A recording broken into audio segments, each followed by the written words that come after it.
And she's playing Breja, who is also an artist and also a fae creature that has a confusing sense of morality. Yes. Yes. Oh, excellent. Oh. Thank you, Marcus, for letting me know. No Hey, commissions Gwirl. for you. We're starting over again because there's an audio issue. It's been a minute since we played Monsterhearts. There's been things that have come up, and that happens sometimes. But now we get to play, and that's great. I'm glad that we get to play because getting to play is awesome, and Monsterhearts is fun. I want to reintroduce our cast. We may not remember everything. That's where I started. That's what I said before. But I want to reintroduce my cast because they're awesome, and I am so lucky that I get to game with them. Immediately on my left is Ari. Ari is playing the character of Breja. Ari and Breja share in common that they are artists. They do And not fae share in common. creatures. They are also fae creatures. I don't think they both have such confused sense of morality, though.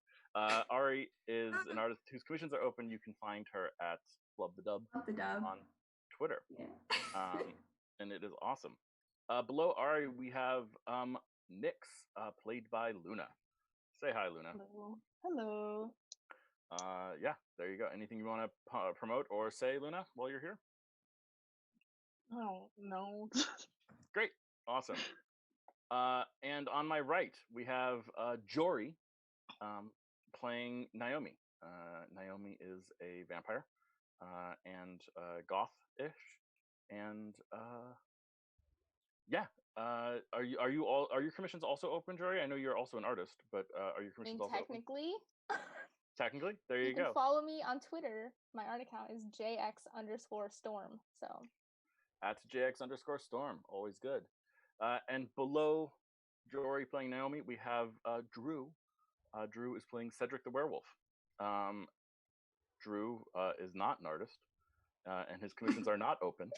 But Drew and I are going to be doing some one-on-one D&D stuff coming up soon. We haven't found our time slot for that yet, but we're going to be doing some one-on-one D&D campaign inspired loosely by Batman. If I can say that out loud. Can I say that out loud, Drew? Yeah, sure. I get to see the disappointment on Ari's face right now. Disappointment? That's just my face, man. Especially when it's you. But you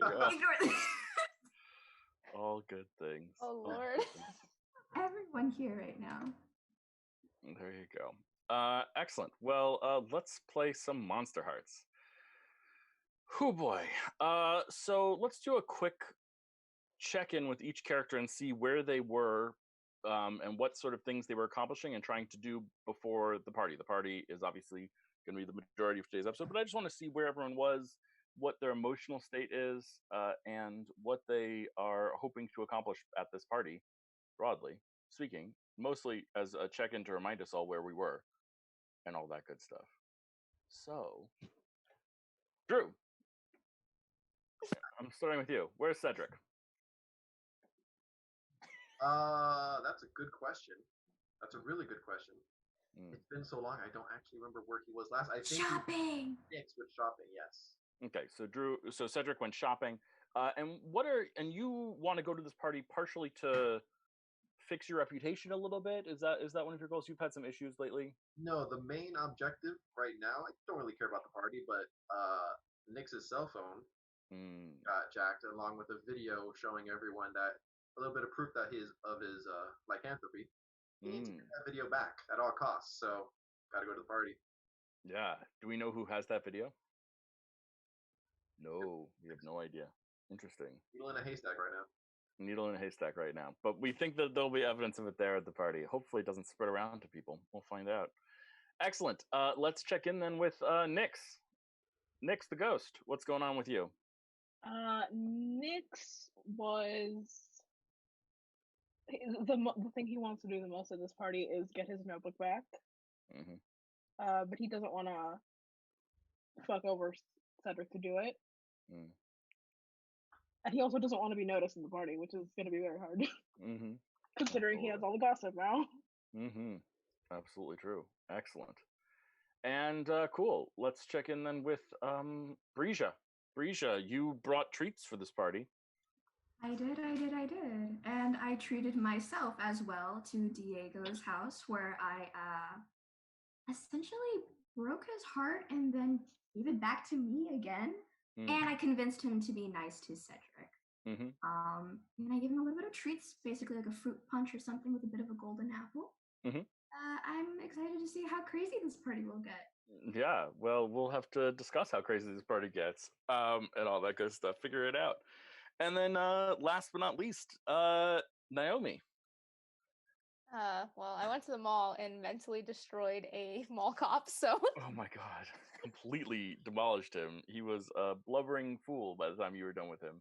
Rest in peace, King. Sorry. Had to do what I had to do. Hey, it happens. And what's your goal at this party? Are you going just to have a good time? Are you going to eat Molly? Are you going to... What's going on? I might have to eat somebody. I haven't decided yet who, but she might be a little bit hungry. Also, just, just to maintain her status, maybe stir up some drama. It's always fun. Cool. Awesome. Stirring up drama, always good. Okay, cool. Well, let's see where this goes. The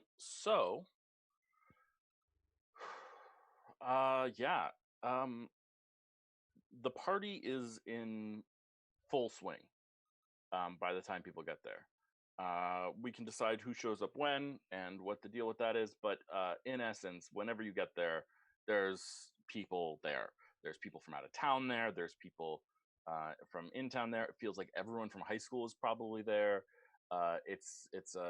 Diego's parents are well off, and this is a nice party. There's a pool, but people aren't really in the pool yet because there hasn't been enough booze yet for them to be in the pool fully clothed. But it's going in full swing, and it's quite chaotic.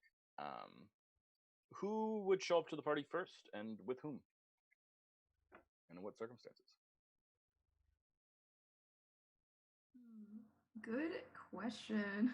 I know that I'm with Nyx. I did his makeup and everything like that, and we got dressed together because I know they had my clothes. So I had to go back to them to get dressed. So I'm definitely with Nyx. Okay. Are you the type of people to show up to a party on the earlier side, or? We don't Whenever really go she to drags me. All right. Cedric needs to take us. Wait, who's taking us? I forgot. Cedric. Just taking you? Yeah. Excepting I don't show up to parties early. I make sure everyone's there before I arrive. That way, everyone sees me. Okay. Oh my god, I hate it. The one who's like, too can we go early now? to the party. Yeah, Bree's just like, can we go now? Can we go now? No, yeah. Can we go now? How about now? Yeah. Huh? That's just her. Wait. Right now. Perfect. Well, that means, Naomi, you're already at the party. If Cedric shows up last. So what are you doing at this party? Me? Yeah. Good fucking question. What am I doing? Well, I would have showed up with, Molly and the rest of my goth gang. Yeah. Right. Nick and Isabel and all those people. Honestly, I would probably go find Raul because he's fun to fuck with. And I was already flirting with him the other day. Sure, yeah. Okay. So you go and find Raul. Raul, we've decided, is what? He's sort of big and nice but a little dumb. Is that what we've established with Raul, basically? He's a himbo. I Yeah. thought that was... I don't remember any of their names. Never mind. They're all just jocks, bro. They're all jocks. Yeah. Fair enough. Okay. Excellent. So we'll go hang out with Raul. Okay. Yeah. So Raul's there. He's drinking a beer. Sup? I'm so bad at this. Okay, hold up. So, yeah, I'm gonna go up to him and be like, "Hey, what's up? How are you?" But like smooth, because Naomi's smooth and I'm not. So Naomi Smooth and I am not. Sure, yeah. It's fun. I like the music. Toom, toom, toom. Really, you claim to like the music, and yet you're just standing here in the corner. You want to dance? Sure. Okay. Yeah, he goes out to the dance floor and starts dancing, hoping you'll join him. Yeah, she is just gonna be all over this guy. Mm-hmm. Yeah. Do you want to get a string on this guy? Sure. Would love to. Yeah.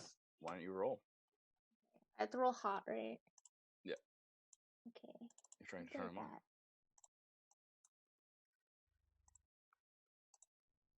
I hope this goes well. Did that?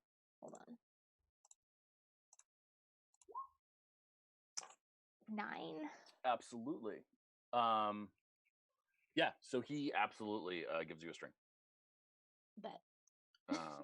You have another person in your entourage that you have strings upon. Wait, I have 2 strings on this dude. Hold up. Nice. Once we get to 3 strings, we got to have a conversation.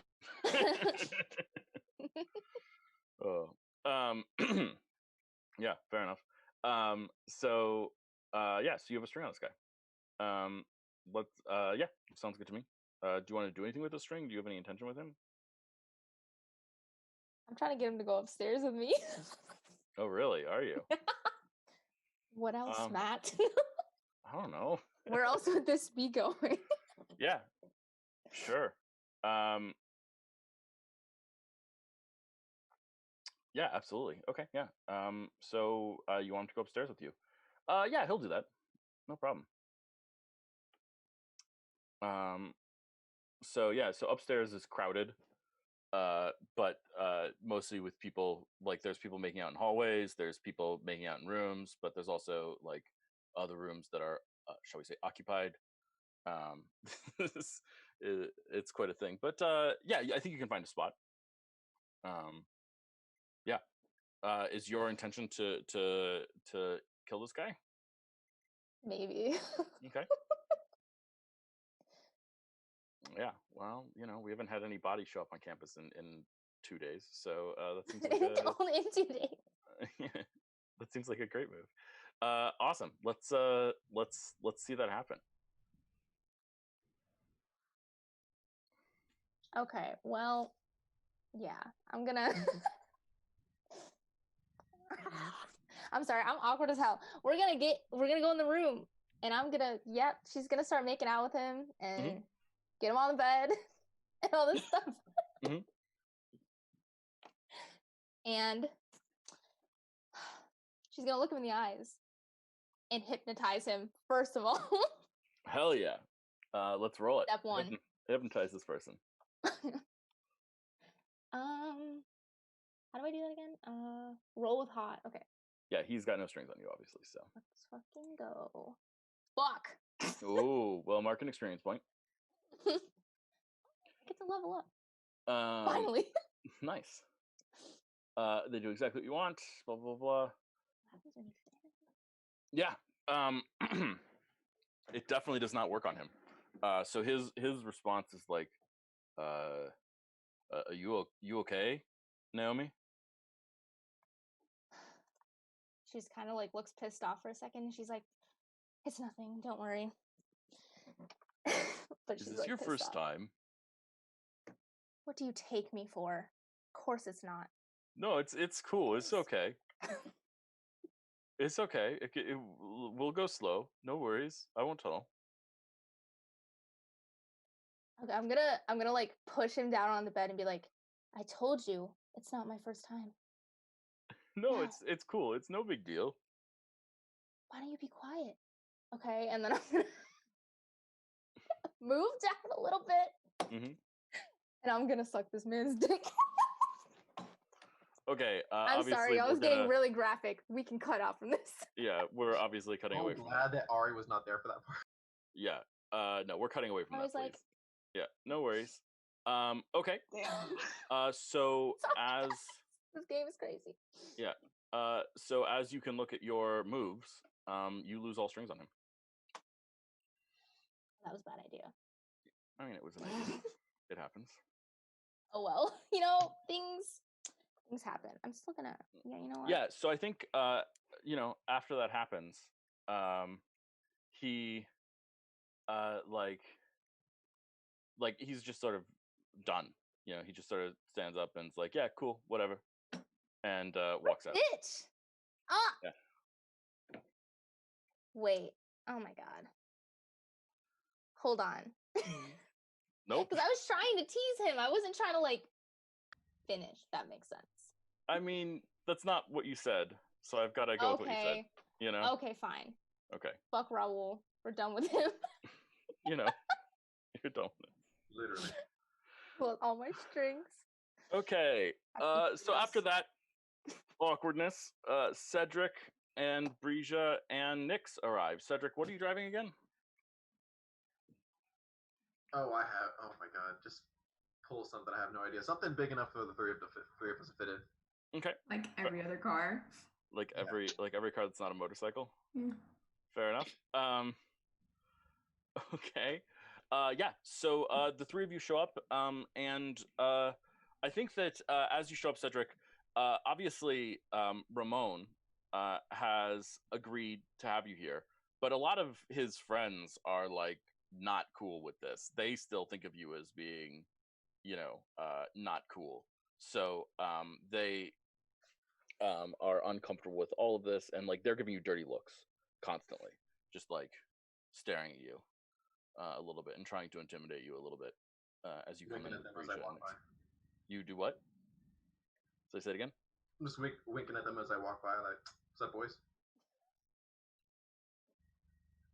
You're just excited. Nice. So Breja, your party favors are all around here. And you gave pretty explicit instructions about what to do with them. What are they going to do to these people? Okay. It's not whatever I gave Diego that made him shit his pants completely and upchuck his entire stomach. Essentially, it's similar to what I kind of gave Alejandro. It just makes you feel really, really good inside and everything. You feel like, ooh, it's drugs and shit, but you feel really good and happy and a lot of energy just to keep on going and going, dancing for a lot. The thing is that they're not eating an entire whole apple. They're drinking diluted punch of everlasting apples. So it's a lot of fun until it wears off. Then you have a shitty hangover. It's probably worse than a normal one. Don't die, maybe, but hopefully not. Yeah, fair enough. So, so you guys are. So I don't know. I think I feel like there's something here that I'm not seeing. How to do this, but I feel like there's already a fair bit of chaos going on at this party. People are feeling good. They're feeling invincible a little bit. There's a fair amount of embarrassing actions that are already taking place because this stuff is stronger than they think it should be. So already, it's pretty early. This is the sort of thing that you would typically see much later in the party, but it's starting much earlier in the party. So people weren't in the pool before, they're now totally skinny dipping. Yeah, absolutely. And there's people doing karaoke on the piano, standing on top of the piano singing their hearts out, because I think really what it does is it lowers their vulnerability. Yeah, or their inhibitions. It makes them more open to sort of their honesty and also their just more chaotic side of things, right? The more impulse driven things. So everyone is sort of reacting out there a little bit when this is going on. Yeah, as soon as Breja's there, she's just already dancing and mixes go from different people to as they walk by. And she's like, "Woo, yeah! This is for the Fairy King. I feel so proud right now." And she's just excited. Yeah, of course. Do you find anyone at the party, Breja? I'm with Nyx. I stick around Nyx and Cedric because I know it's going to be a bit weird for Cedric. Mm-hmm. So I'm just encouraging everyone to have a good time. I will keep an eye out for. Do I care about Diego? Not really, so I won't. Okay. Yeah. Excellent. And then let's check in with our two people who have sort of explicit goals at this party, as it were. Nyx, let's start with you. I am. Well, besides keeping my head down a little bit, like I keep like doing this thing, like I'm like fixing my hair a little, even though it's in a ponytail. I just keep like to like hide my face a little, and checking my phone to see if this asshole texts me. Yeah, what are you expecting to get from this text? I don't know, like meet me like I don't know, like in the fucking garage or whatever. I don't. Okay. Something like a meeting point. Yeah, so you're waiting for the text. What about you, Cedric? What are you doing? I'm pretty much staying glued to Nyx's side because this is also his number one priority right now. Okay. But he's enjoying the fact that no one wants him here, so he's just shooting little smiles and grins at everyone on the way. Oh man, I mean, so you're trying to aggravate people a little bit. But I know they can't do anything about it, so I'm enjoying that little fact. Yeah. Can they do anything about it? Yeah, I mean, I think fundamentally what you're trying to do here is you're trying to shut these people down. You're like trying to say like, look, I'm here, right? You're trying to aggravate people a little bit. Yeah, I'm here. Sorry you didn't want me, but sucks. Yeah. Why don't you roll with cold? I will. Please don't mess with me. Nice. Yeah. So I think what happens is every single what's the word? Every single jock at the school has to sort of come to grips with the fact that like they're either afraid of you or Diego. So I think every jock at the school who's at this party is going to take the condition cowardly. As they should. Oh my gosh. Yeah. How much of that is because of your good roll? A lot. How much of that is because you are thought to have stabbed someone? A lot. So, that guy that attacked me, it didn't work out great for him. He probably should bow down. Yeah. So Nyx, you get a text message. Yay! Okay, what does it say? It says, "Are you alone?" Like a party? Define. I'm gonna send back define alone. Yeah, they text back a picture from your journal, something that upsets you that someone has seen. What is it? Like anything? What would most upset me? Probably like a little piece, like a little like paragraph written. It's a little smudged, a little blurry because I was very upset while writing it. About some of the darker things that I think. And it's something that I never wanted anyone to see. Not my parent, not my mom, not my brother, not Breja, no one. No one is allowed to see that. Yeah. And so I texted you.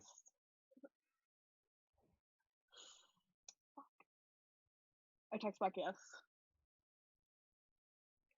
Yeah, and you get back, meet me in the bathroom in half an hour. Oh, that's fucking creepy, but okay. Do you tell us that? You sure? No. I mean, I'm not gonna tell you that. Mm-hmm. Maybe. Fuck, I don't know. Actually, you know what? No, Nyx will tell Breja. Okay. Okay. Come on, you can't blame me. Okay, I understand totally. Yeah, so like Breja notices that Nyx seems a bit about talking, so I kind of I pull him to an area and I'm just starting to dance and like, come on, let's dance. We're alone. No one's gonna hear us. So No, I'm just there dancing now, awkwardly. Not awkwardly, because Brisha doesn't do awkward. The Nyx is there awkwardly. Nyx just standing like this. Just staring at his phone, not moving a muscle. Okay. What do you need to say? Wait, sorry, say that again? What do you need to say? She has to yell anyways because it's a loud party. Yeah, the party is loud. The music is hopping. I scroll up a little bit so that Brisha doesn't see the... Fuck no, that won't work because the meet me in the bathroom text is after. Oh shit! I'm gonna like cover the journal part with my hand. I'm gonna be like this, just like trying to get her to read it, but trying to subtly cover it, but it's not very subtle. Okay. I will read the screen. Yeah. And just like raise an eyebrow at the covering, but I'm like, okay, well, whatever. All right. Oh, fuck. This asshole's really here? Apparently. Okay. We got half an hour. Okay. You know what? We can do something. Like, this guy shouldn't, like, do this or some shit like that. We got people here. We can talk to people and tell them, like, hey, there's a fucking weirdo at the party. Then keep an eye out. No, then they would leave and still have my journal. And even if they somehow lose my journal, they have a picture of it at least. Fuck. Okay. I kind of grab Nyx by the hand and I go over to the punch stand. Bree. Trust me on this. And I grab some. And she'll drink it. So just it's kind of lightweight for her because it's diluted. Yeah. But she'll take it. Yeah. I'll take another one and then okay. All right. Okay. I can do this. Okay, I haven't done this in a while. I can do this. And what are you doing? I'm gonna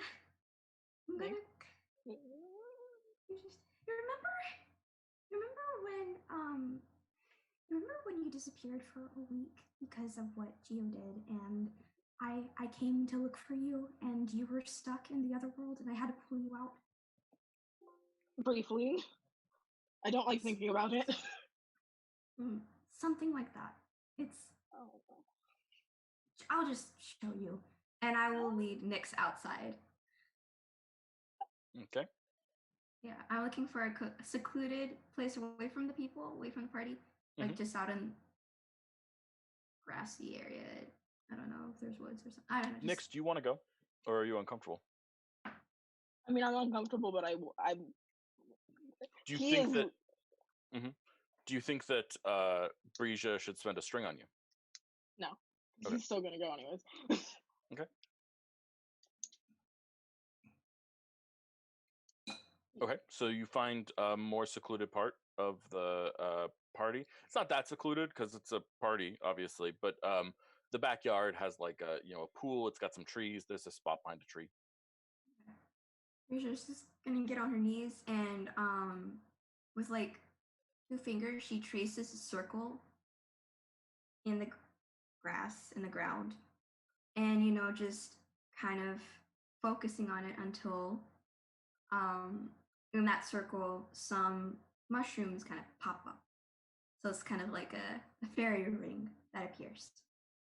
And she's going to attempt to reach the veil and contact the other side via, looking into the abyss, my version of it.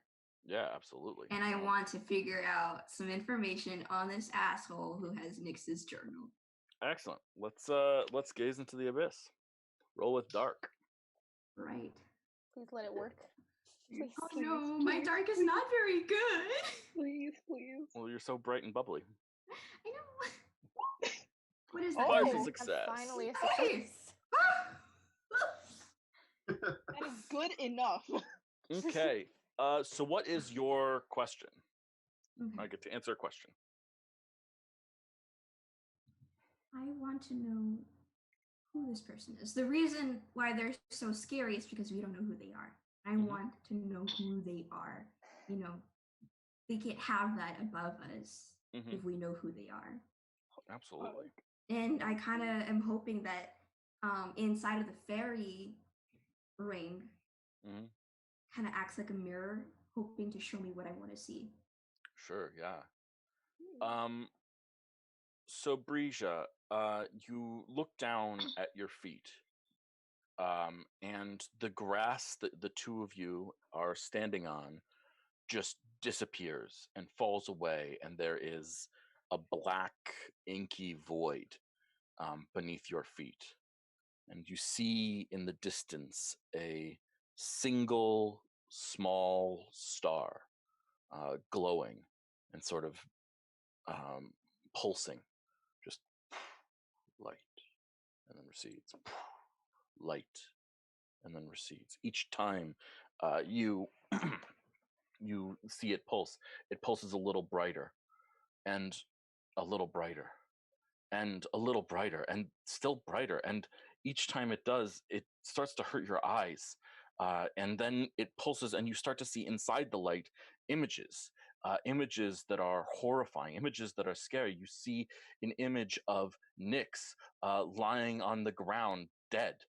It's an image of the past. You see Nyx having been killed. You see an image of Cedric lying on the ground, his neck ripped out, and Naomi standing over the body with blood dripping from her teeth. You see images of yourself being taken against your will, chained in cold iron, and dragged around like some sort of carnival show. It's disturbing stuff, to say the least, and everything feels so real. It feels so true when you see it. And then you see in the light a pulsing image of Pugsley.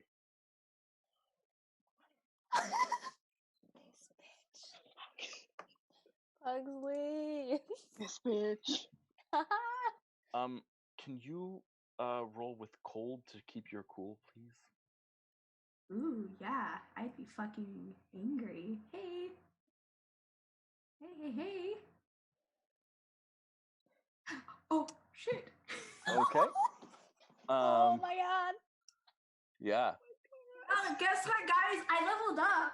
Nice. Take that level. Always good. Oh my god. Yeah. So seeing all of this stuff makes you angry, and it upsets you. And the chaos around you is a lot to take in. Everything feels very overwhelming and intense. And the drinking of the everlasting apple probably. Oh no. Absolutely, it does. Really brought her back to her roots. Yeah. So I have to ask, are you in control of yourself at this moment? Nope, that's a natural one. That's a one. That's a failure. She's fucking livid. Scary Breja. And no one has seen Scary Breja before except for one person, and that was Gio. The last time that she was incredibly fucking livid. She has a tendency to kind of let her actual wild feral nature to show in her physical appearance. And a lot of the nature around her tends to respond. So she doesn't have much control over that. No. So, fuck. I don't fucking know. This is, oh shit. Yeah. And how do you feel? What's the first thing on Breja's mind when she sees this, when she knows that Pugsley is at fault for this? Well, if she thinks that Pugsley is going to be the source of all that shit that's going to come, then she wants to find him and do away with him, maybe? Something like that. I don't know. Would that be justice from Breja's mind? Yeah, because she thought they were good. They it's kind of a betrayal, you know? You're fucking around with someone who's close to Breja, and she's been nice to Pugsley. She's been understanding. She knows secrets about Pugsley that Pugsley trusted her enough to tell her. He hurt her. She wants to hurt him. Absolutely. Okay. Well, we'll see how that plays out shortly. Cedric, where are you? There we go. Once I saw Nix and Bree go outside, I figured they wanted to talk about something alone. So, I'm just inside. I grabbed a beer. I'm just chilling. Just walking around. I'm pretty sure no one wants to talk to me, so I'm just enjoying the sights, walking around. Yeah, I mean, I wouldn't say no one wants to talk to you. I think that Penelope's at the party. Yes, I forgot her name. That's why we have the seating chart. It helps. Yes, okay, I'm going to walk up to her. Penelope, glad you can make it. It's a party. You go. It's a thing. Yeah, I just wasn't sure if you were going to make it or not, so glad you did. I mean, sure. Yeah, it's a party. It's a thing. You go. What? I don't understand. Why wouldn't I make it? I don't fucking know, in case you had something to do. What the fuck is... Are you trying to imply that I'm not cool enough to come to parties? How much of that have you had to drink? Like 3? Okay, I think I might need to stop at that. Are you trying to cut me off here? Is she okay? What? I'm fine. What is wrong with you? Walking around, lording it over everyone, pretending that you're the top of the class. I have the best GPA. What is her GPA? It's 4.0. But, I mean, I guess weighted, whatever, probably 4.28, something like that. There. Honors AP classes.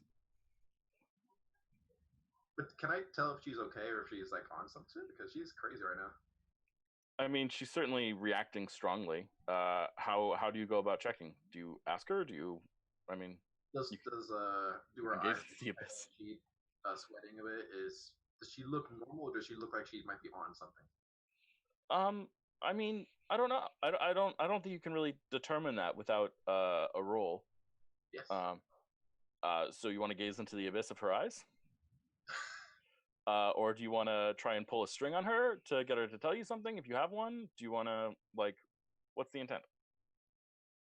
There's no insight check in Monsterhearts. Yeah, I figured that. Yeah, it would ruin the game if there were. Look, Penelope, I'm not saying anything. I'm not meaning anything. You just kind of reacted a bit strongly there. I'm just asking. I'm happy that you're here. That's all. Happy that I'm here. That's yeah. Why don't you I mean, do you have a string on Penelope? I do not. Okay. Let's see. The person I have a string on is my papa. Fair enough. That's a good person for you to have a string on. Yeah. Okay. I mean, so she's gonna look at you and be like, oh, God, sorry, I don't know what came over me. It's people are always just so judgmental. They always think that, like, just because you're good in school, you can't, like, relax, you know? And I know how to relax. I'm fun. I'm sure you are. I mean, I almost didn't make it to the party. That's why I was, like, asking you, because I wasn't sure. Oh, yeah, that whole thing with the football team or whatever? Yeah, you know, and sometimes sports politics, you know, gets crazy. Yeah, I heard about that. Did you really kill that kid? If anyone asks, yes. But truthfully, no. He tried to mess with me and he fell on a stick, but he's okay now. He fell on a stick? Or a rock, a shot. I don't know what he fell on, but he got all bloody. He got cut up. I didn't actually do anything, but... I wonder if we should, like, talk about that. Like, with the school council and things like student council. Like, if there's, like, sharp objects on the field, should we be, like, shouldn't the janitors be cleaning that up? Do you think we should talk to the janitors union? Penelope, you had a great idea. That is something we should definitely work on. The second that I get off my suspension, I'm going to talk to the coach and some of the student council and see what we can do. because my players should feel safe when they're on the field. Are they still your players? I thought you got demoted. I mean, I got suspended, but once I'm back, I mean, come on now. I'll be back. You'll be back. Wow. You have a lot of confidence there, Cedric. I mean, I know what I can do. I'm the fastest runner they got. They can't get rid of me. Wow. And what? I'm sorry, I don't know. What is this? Is it baseball? Is it volleyball? What sport is it? It's track. You know, running around the field, throwing some big balls, throwing the disc. You know. Right. So, like, why does track even have like a team leader? Okay. Because you know you got to make sure, just like any sport, you got to make sure your players are ready to go, that they're organized, that they make sure that they get their daily training in. You know, someone's got to make sure they do that because otherwise they might not do it, and then they're going to be out of shape for their actual tournaments. Okay, but like, isn't everyone just sort of on their own? Like you don't work together like a team, really. Of course we do. It's not like a group project or something like that. It kind of is. I mean, just the discus players have their own thing. The shot put players have their own thing. The distance runners have their own different distance runs, and everyone's got to work together to do that. Huh. Especially for relay races. You know, I've never thought of it like that. That's really interesting. Do you want a drink? Beer? Yeah, hell yeah. You should try some of this punch. It's really good. Sure, yeah. All right, let's try some punch. Yeah, she passes you the punch. Get a glass of that and down it, because I don't know what the hell Brie put in this. Yeah. Excellent. Yeah. Do you want to do something with this conversation? Are you trying to get a string on her, or? I mean, she's trying to get a string on you right now. But do you want to do something? Yeah.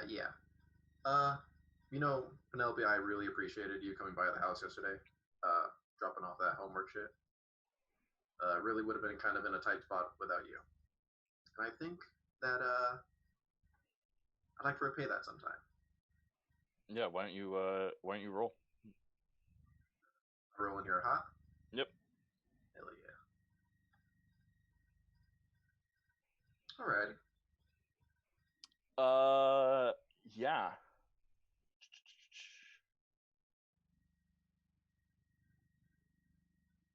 Yeah. I think she's going to misread the symbols and signals and just start making out with you. If you're okay with that.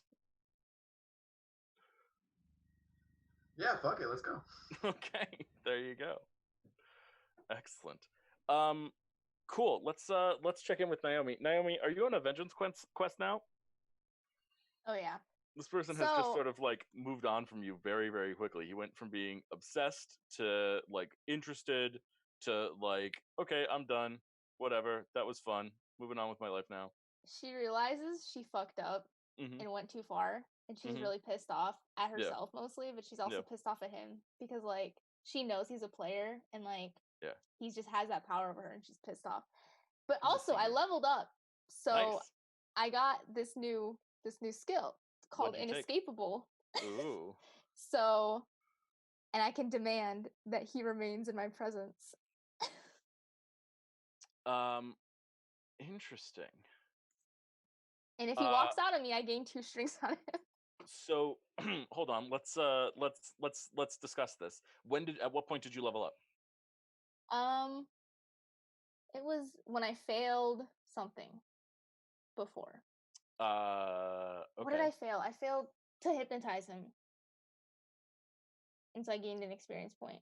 Okay, yeah. I'll allow that. I think he's still gonna walk out on you, but you're gonna take those 2 strings.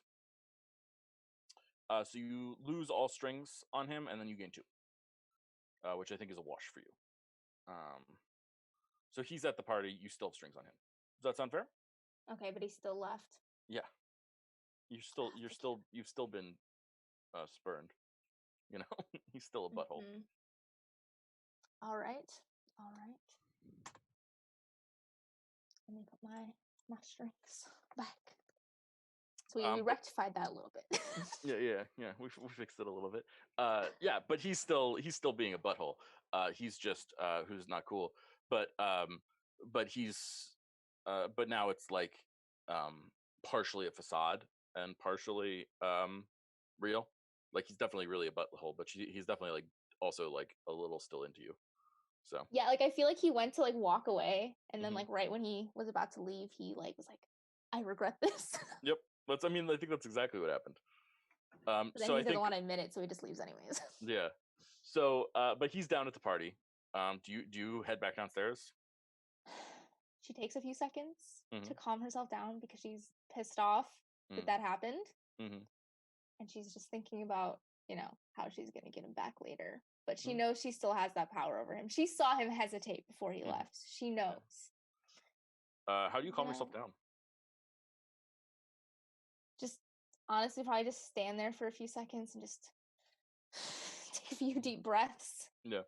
Just be like, probably like, fuck, and just like, and then just go downstairs. Yeah. So you head downstairs. Cedric is making out with Penelope in the middle of the room. Huh. Yeah. And I'm gonna take a picture of that. Hell yeah. Of course you are. And Raul is in the corner of the room. He's chatting with some of your friends. He's chatting with Nick and Isabel and Molly, who are sort of there, and looks up at you, but then just quickly turns his head away and keeps up the conversation. Well, of course I'm gonna go over to them. Yeah, as you walk over, he starts walking away. Isabel and Nick like start making out because they're a couple. Jesus Christ. And Molly now looks very third wheel as you come over. What was Raul doing over here? Oh, I don't know. It's not. Are you okay? What do you mean, am I okay? Well, he told us to. She looks at Nick and Isabel and like gets uncomfortable and sort of like turns away so that like you're not having a conversation. The two of you end their like form, so like your back is to them a little bit. He told us to check up on you or something. Why in the hell would he do that? I don't know. He just said that he thought that you might be like hurt or something, and that we should be nice to you and check up on you. What a load of bullshit. Did he do something? Well, he didn't do anything, actually, which might be the issue. I don't get it. Well, the best way I can put it is he's a fuckboy, and I don't do well with that. I don't do well with being used. And honestly... Wait, you and him? No, don't worry. Nothing serious happened. I would never like, do anything with him. Here? No. Now? Like upstairs? Yes, we were upstairs, but don't worry about it. What we should be worried about is that he is trying to play me. He thinks he has the upper hand. Yeah, Molly looks idiot really upset. Molly, are you upset? What? No. I'm gonna go get a drink, but I'll be back. And she turns to leave. Oh shit, do I sound like a robot? No, you sound fine to me. Okay, that's a Drew problem then. Oh shit, Molly likes Naomi. Oh lord. I mean, we established that a couple episodes ago. I mean, actually, you made that happen a couple episodes ago. Yeah. So she like leaves to go get a drink. Unless you try and stop her. Yeah, no, I'm gonna grab her arm when she tries to walk away. Like, seriously, what's this about? Are you okay? Yeah, I mean, I think that's inescapable. So you want to spend a string to do that? You've got to have a bunch of strings on Molly. Oh yeah, I think I have like so fucking many strings on her. Yeah. Yeah. Yeah, she'll definitely stay there. Yeah, and she said, "What? No, I'm it's fine. It's fine. I didn't realize that like Raul." Sorry, my brother is in here. Can you please leave? No. Leave, please. You're doing dinner now. I will later. Okay, anyways.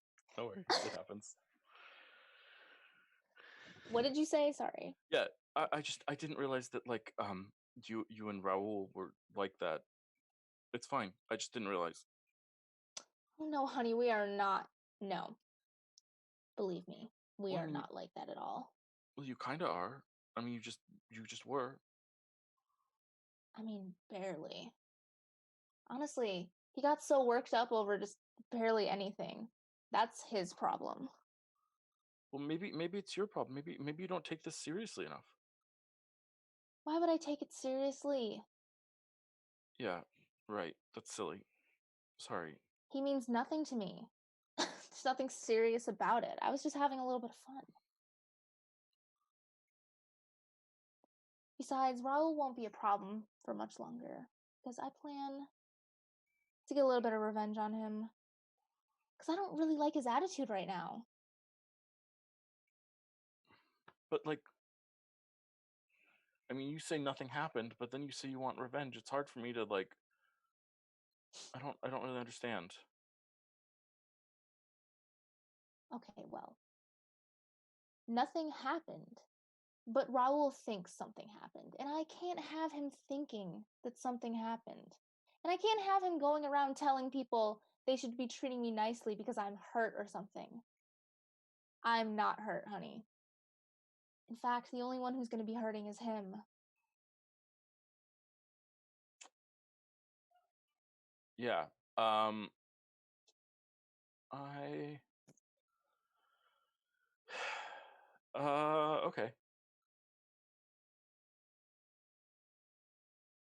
Yeah. I think she like doesn't quite know what to make of that. She's confused. She doesn't really believe you. She kind of thinks like you and Rahul were doing something, like maybe you were secretly, like she has no clue. She thinks that maybe you were like secretly dating and then like just broke up or something, like, and he just dumped you or something like that. Like, she's totally like confused and clueless and feels like maybe you've been lying to her for a little while. Like and a little bit broken up about all this. Okay, Molly, I can see you're still a little bit confused. So if you want, I can give you the details. I just didn't think you wanted to hear. No, I don't want to know that. I don't need to hear everything. Look, whatever. You did your thing. I just need a drink, okay? I want a drink, and we'll just go on, and I'll pretend like I don't know anything, okay? It'll be fine. You don't need to pretend like you don't know. Why are you so upset right now?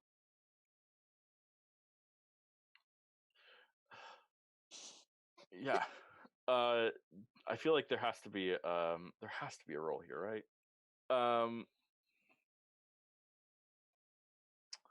Maybe there's just not, though.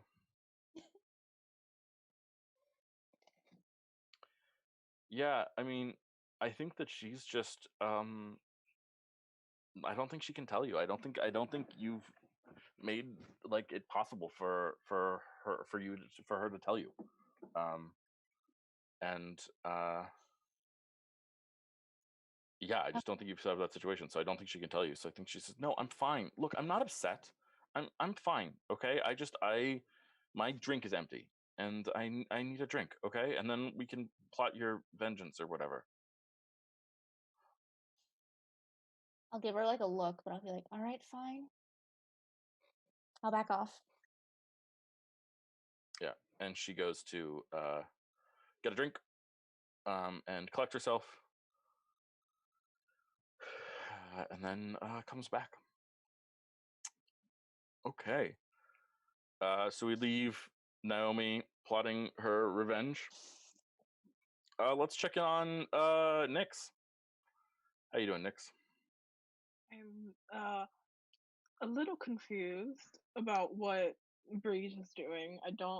I'm very interested in it. I didn't see what she saw, right? Yeah, you did. Yeah, you did. No? Oh. If Breesia brought you into the circle, you saw that too. Yeah. I thought only Breesia saw what I saw. Then I am fucking livid. Okay. I am so angry. Yeah. So what do you want to do then with that anger? What's your intent here? I want to make Pugsley's life a living hell, but I can't do that just yet. Okay. So what do you want to do? What can you do? What can I do? What I want to do is go around the party trying to find Pugsley to see if I can find him before we have to meet in the bathroom. And I just want to I don't know how I would do this because I'm not invisible, but I can go through things. But I just want to fuck with him and have him at least trip and fall, run into something. I want something to happen to him so that later I can threaten him and he can be scared. Absolutely, yes. Basically you want to string on him so that you can torture him later. Yes. That's the idea. Yes. Yeah, absolutely. I'll also make a note that because of the whole failure and Breesia's level of anger, not as bad as before, but in those cases, her eyes kind of go like a cat's almost. She kind of gets feral aspects into her physical. Cool. Appearance. Yeah, I love it. Right now it's her eyes. Her probably fingers are probably slightly extending in claws, but the edge. Yeah, absolutely. Full. Okay, well, Nyx, we'll start with you still. So you wanna get something on Pugsley. Yes. Yeah, okay. So I think what this is gonna be is I think that you're gonna try and freak him out a little bit. Yes. And I think that Pugsley is trying to flirt with someone. I don't know, we'll say Cordelia or something like that. And you're gonna shut him down for her. Okay. At this point. Pugsley is, as we know, in the closet still. So how do you try and do this? How do you try and shut him down?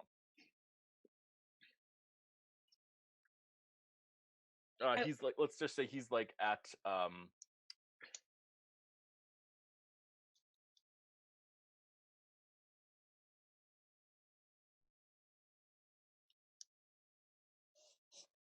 Did my internet go out? Oh no, we lost him. Oh no! Matt. Oh no! Oh no! The funniest pause ever. Full reign of chaos. What do we do? So the house starts to burn down. I don't think he got out. Yeah, he's frozen. He's gone. This gives me time to plan. Okay. Right, the Diego's house, right? So I've been there before. Got it. Hey guys, we're going to break. Going to break. Break time. Oh, rip Matt. Okay, I need to think. Oh fuck. Y'all, my heart is racing. I can't.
Hey world, that was an impromptu break, but so we decided to make it our real break. So we went and got water and all that good stuff. But we're back now. Hope you're enjoying the content. If you're enjoying the content, please check out some of the other shows on this channel, and we'll be adding more shows to this channel moving forward. Yeah, and all that other good stuff. We've got shows on Sundays, Mondays, Thursdays, and Fridays right now, and we'll see how that continues and what happens with all of that. Anyway. Back to the show. So, Nix, you want to scare the bejesus out of Pugsley. Yes. So I think you're trying to shut him down. Okay. I feel like that's what's happening here. Which one is that? Cold. Ah, shit.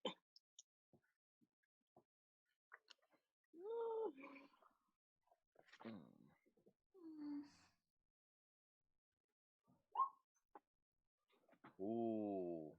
No. You are trying to shut him down. Aww. I wanted that to work. Me too. Yeah. So I think the problem here, he knows now that you are aware that it's him, and is also like, I think he's read enough in your journal to know that you are a ghost. Right? So you do the stuff where you like try and sneak out of like pop your head through a surface and freak him out, or all those sorts of things. And he just sort of looks at you and like furrows his eyes, and it's like he's a little taken aback at first, but then he just sort of looks at his watch and looks at you. Oh, this bitch. And says,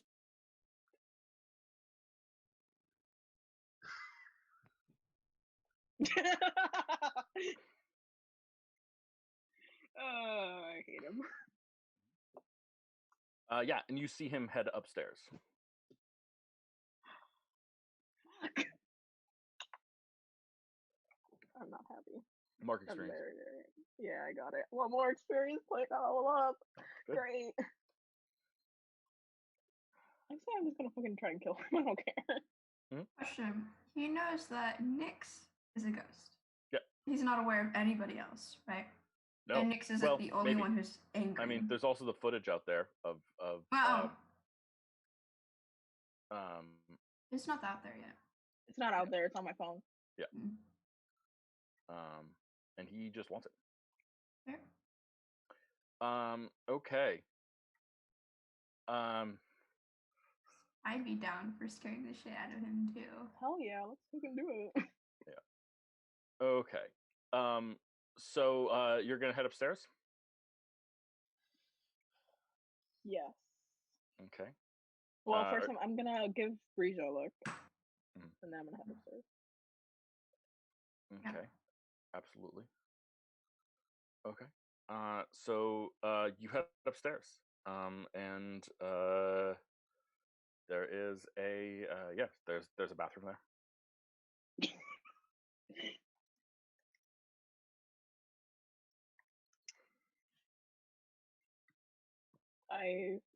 I mean, if he fucking knows, might as fucking well. I'm just gonna walk through the fucking bathroom. Yeah. There's a girl crying. Oh, sorry. It's Molly. She's crying. Aww. And like holding herself. She's in the tub. She's a little drunk. And she looks up at you. What do you?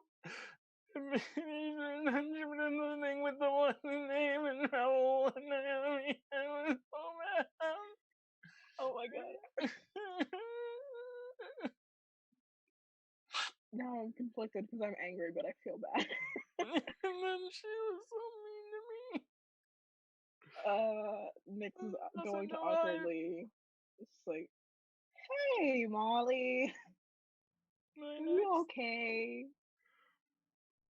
Why are people so mean? You know, I wish I knew.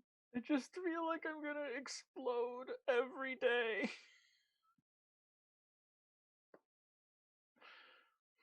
I mean, maybe you should stop trying so hard. Oh, that sounds so mean. It's true though. It's easy for some people to fit in. I don't know how you do it. I don't know how anyone does it. I fit in? You don't even know my name. And I don't really care. What's your name? My name is Nix. Oh, my mom's here. Wait. The world. This is the world of social distancing, everyone. It happens. She's at Band-Aid right about now. Sorry, say that again?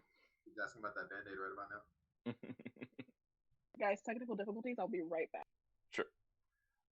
Okay, then we'll go check in with someone else at this point. Breja, you're with Nix. Do you care about this scene that's happening with Molly at all? No. Okay. I do not, because this was the same girl who dissed on Nix to my fucking face, right? Yes. So I don't give a shit about that bitch. No.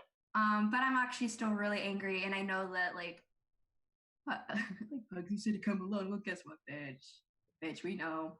Mm-hmm. So actually, before going up, I kind of text Cedric, like, stop eating that girl's face. It's fucking Pugsley, and sent him to him, and I'm like already walking, right? So I did that while we were walking up, and there's another bathroom. Nope.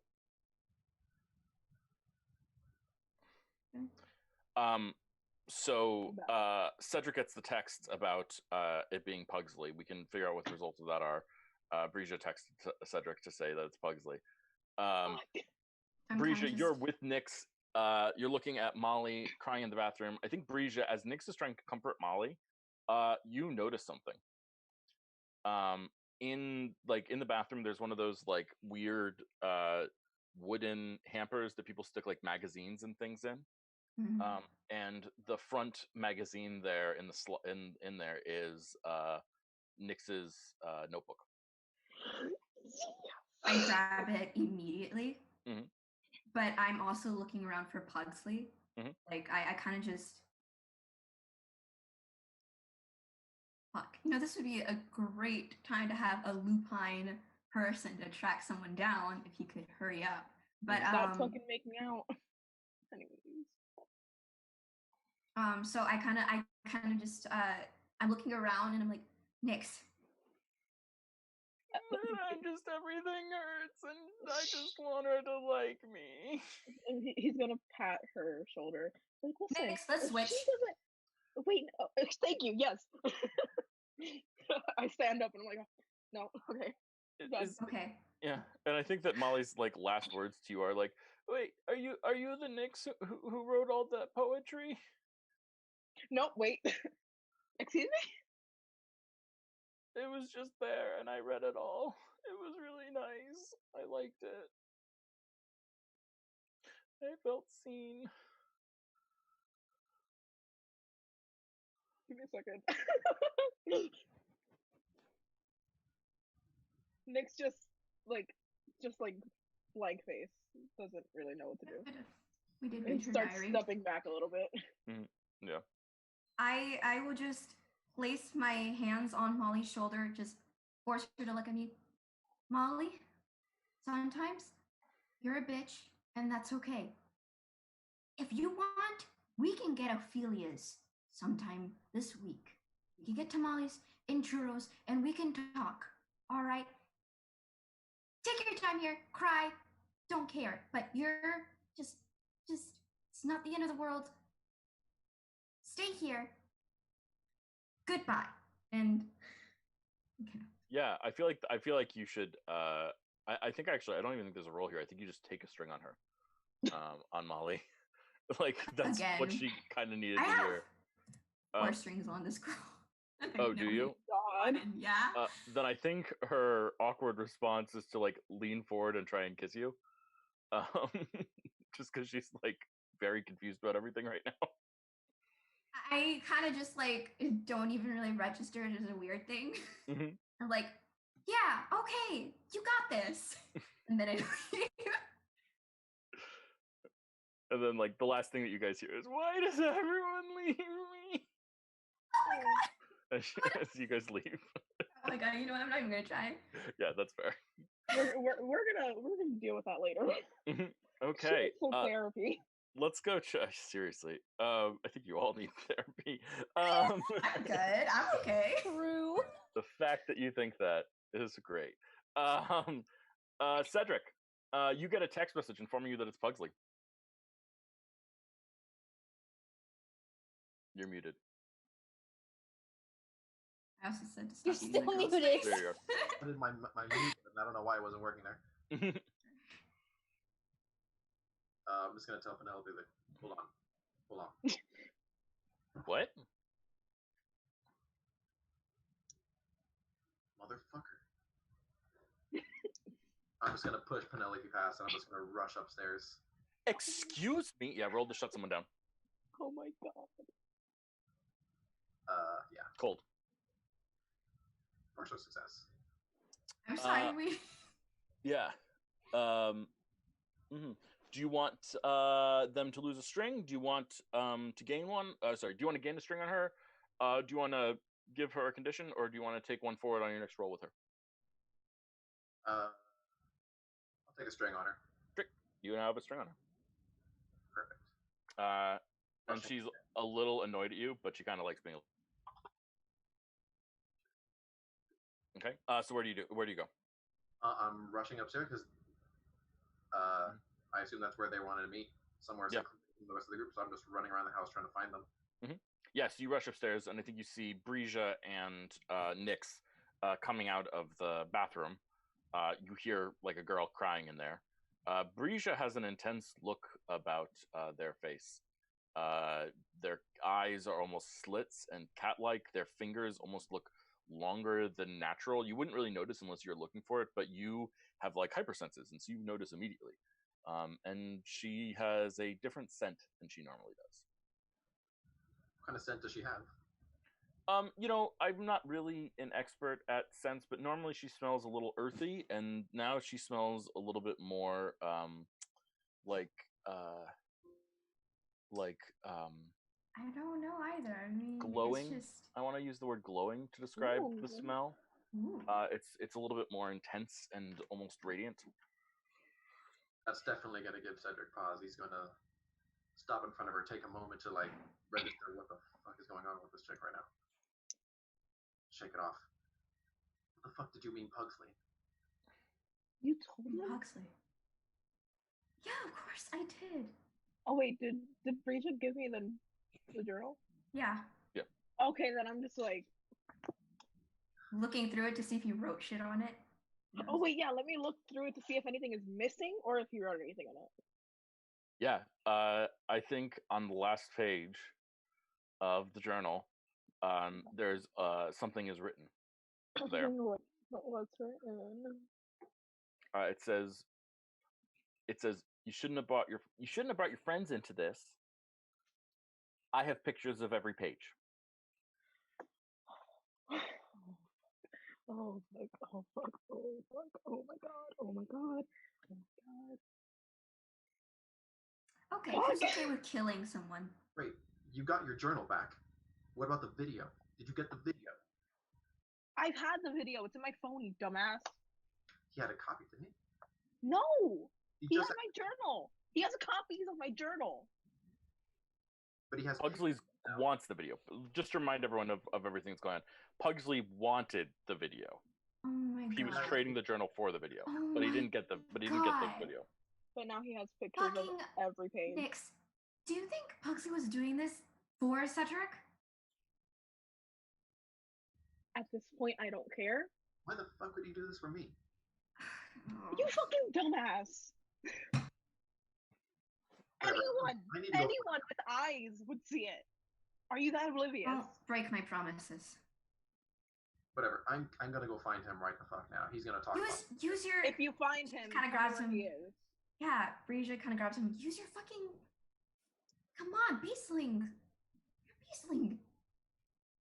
What? Don't you know how he smells like, or... Yeah, I know what he smelled like. That's what I'm gonna fucking do. I'm gonna text Pugly, and I'm gonna say, how do I mean, I don't even know what I'm gonna say. Fuck, I'm gonna say something. I'm gonna text him. You lost your only insurance because even if I send you the video, I have no proof that you're going to delete every picture. So now you're never gonna get it. And he replies, I said this was between us, not between me and your friends.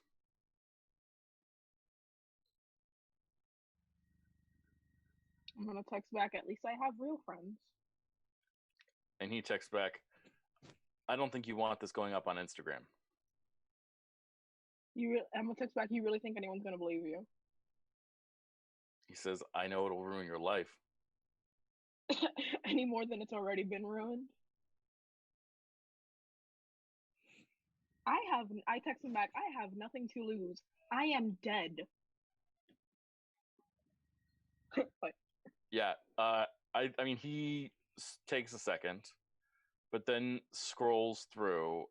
He's going through a picture of every page of your journal, every image, every poem, everything that you wrote, and he finds something to text you back. And he texts back an image of something. Yeah, what is it? What do you think it is? What would be a good threat? What would be something that you really don't want something to find? Do you have I mean anything, like, I mean, this is a very personal thing, right? Do you have anything in there that's like critical of Breja at all, or like some like like it's probably out of context, but like out of context it's something like, oh, Breja was like, it's probably it meant to be something like, ugh, Breja was like a lot today and I needed a break, but actually it's something, but like out of context it looks like I hate Breja, she's the worst, or whatever. Is there anything like that he might be able to find, or Nix's journal is more his poetry, and I'm gonna just outright say it. Nix has suicidal thoughts a lot. Yeah.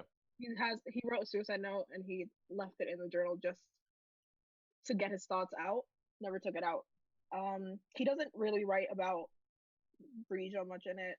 He'll mention his brother, he'll mention his mom, but nothing like really about them. It's more all like critical stuff on himself. Sure. Yeah. So then I think what he does is he texts you and he says,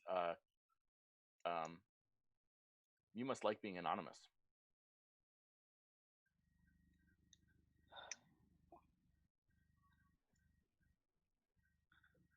I'm gonna text back, what are you gonna do?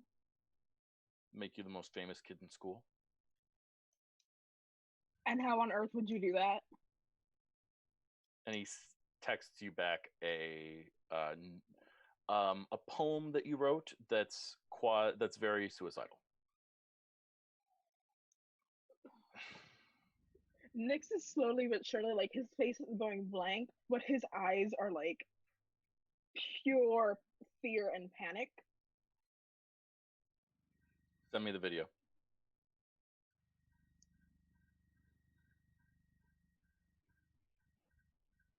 I'm gonna text him, why are you doing this? Doesn't matter. Send me the video.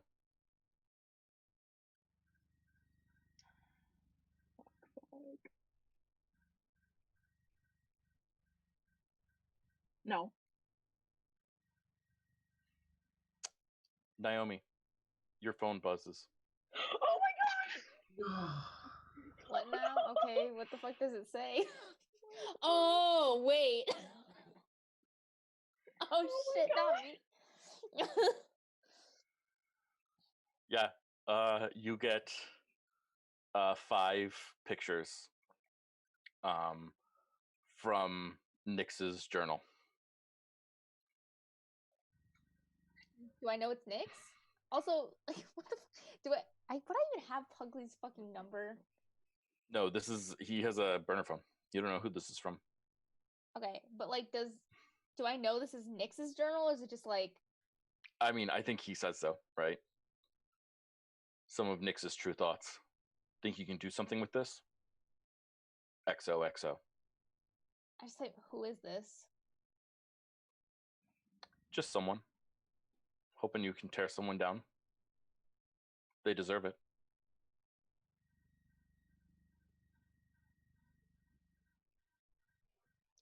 Okay, so here's the thing. Mm-hmm. Nyx saved Naomi from the police 2 Mm-hmm. years ago. Yep. So she's not exactly keen on ruining his life. I love it. She feels like she owes him. Mm-hmm.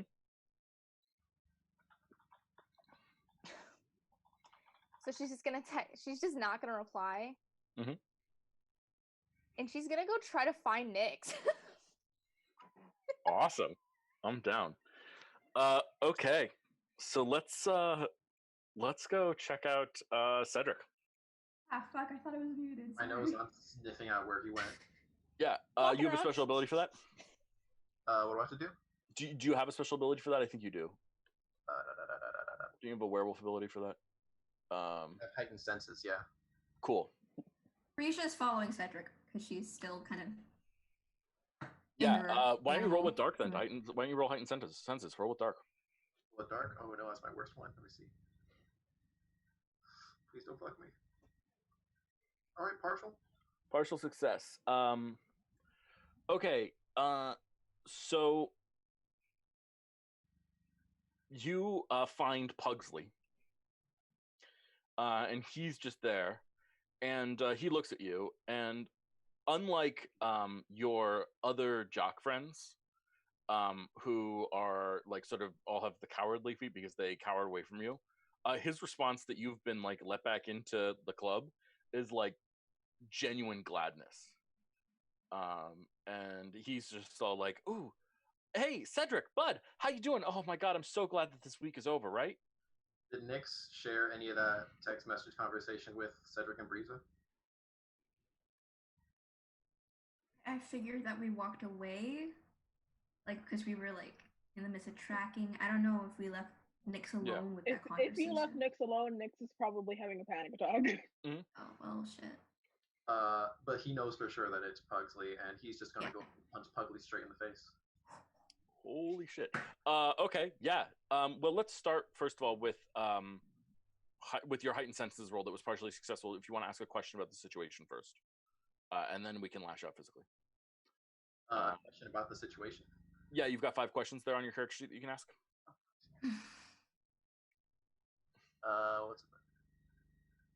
What's the best escape route? Which enemy is most vulnerable to me? Mr. B.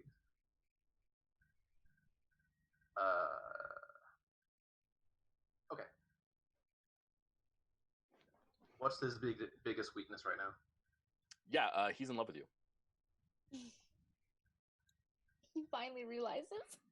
Yeah, I think this is the moment that Cedric realizes that Pugsley has a crush on you. And I think you realize this as you're punching him in the face. I'm going to add a little bit more strength to the punch. Excellent. Yeah, gotta love it. Okay, yeah, why don't you lash out physically for me? Can you roll, please? Follow 10 on my best score. Let's go.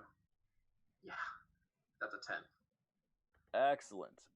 When you lash out physically, on a 10, you deal them harm. And they choke up before they can react. Yeah. So what is this? So you're gonna deck him in the face? Just as I'm walking and he's coming, he's also like, "Hi, buddy." Yeah. Yeah, I mean, I think he just goes down. He just like lands on the ground. I'm just gonna grab him by the collar and I'm gonna start dragging him back upstairs. Yeah, absolutely. Like looking very fucking angry, and she's barely holding herself. Mm-hmm. But yeah, that was in the middle of a party, right? Mm-hmm. Yeah, so she's just like, yeah, fuck you, Pugsley. And just to make it very clear that Pugsley fucked up or something like that. Absolutely. Everybody else. And Brisha, do you feel like Cedric is taking your vengeance from you at all, or are you just comfortable sharing vengeance? I mean, vengeance is your domain. Yeah, it is. But in her mind, when she was like wanting Cedric to come here, is because he had abilities. So she's using him to find him, and he found him. So he was useful. He completed his usefulness. It makes perfect sense to me. let's check in with Nyx for a second. Nyx, they left you, and you were threatened. How are you feeling?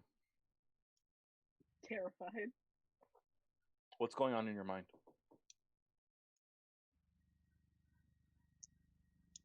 The thought of going from no one except mom, brother, and Frisia knowing who I am and shit, to everyone knowing it and possibly getting my mom in trouble and shit happen. He's not about that.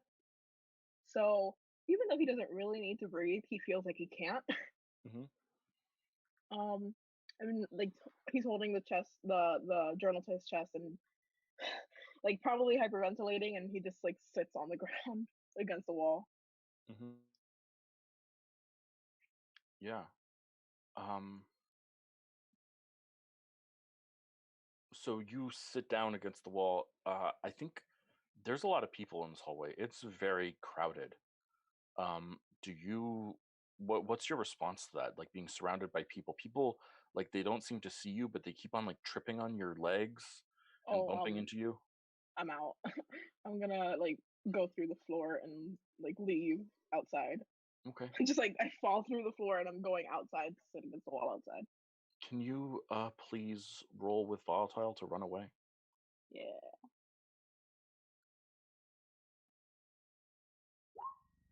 Oh, I leveled up. Okay. So I think you try to go through the floor, but you're too upset. You're aware that this might be your last night, even perhaps your last minutes of anonymity.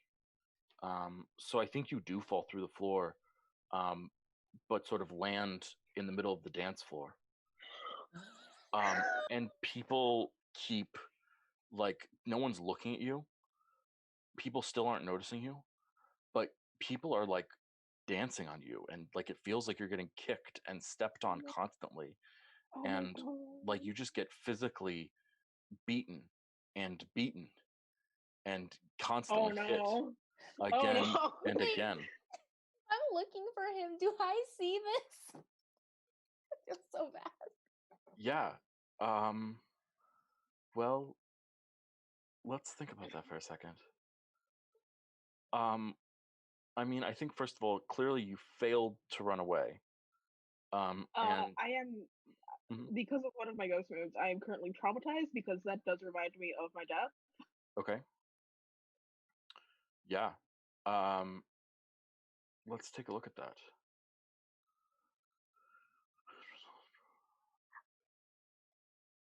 Whatever that may mean, because I can't find it. Oh, there's no rules. Okay. For that, the conditions are just conditions. They're not. That's just who you are right now.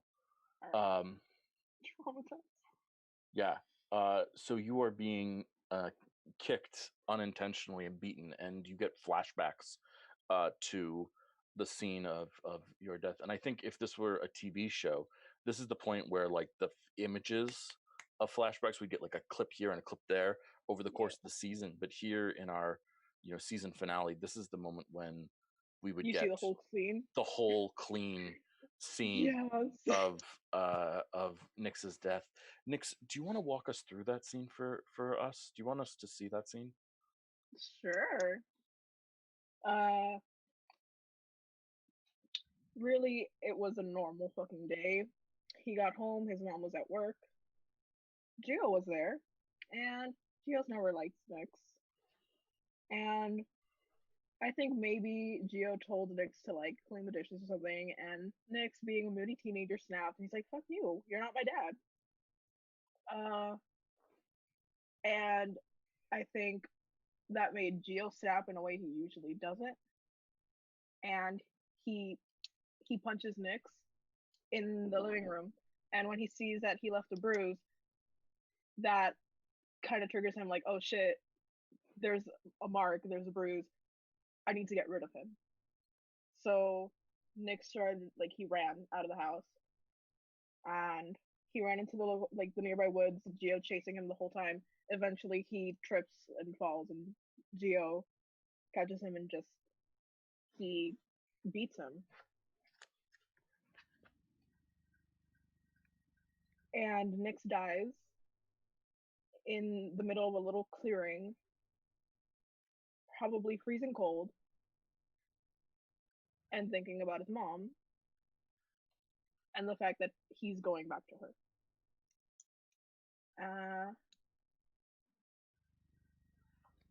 And he's technically declared a missing person for that week, because obviously Gio isn't going to be like, oh yeah, I killed him. He's gonna be like, oh, he ran away, we had an argument, he ran. So yeah. So how vulnerable are you right now?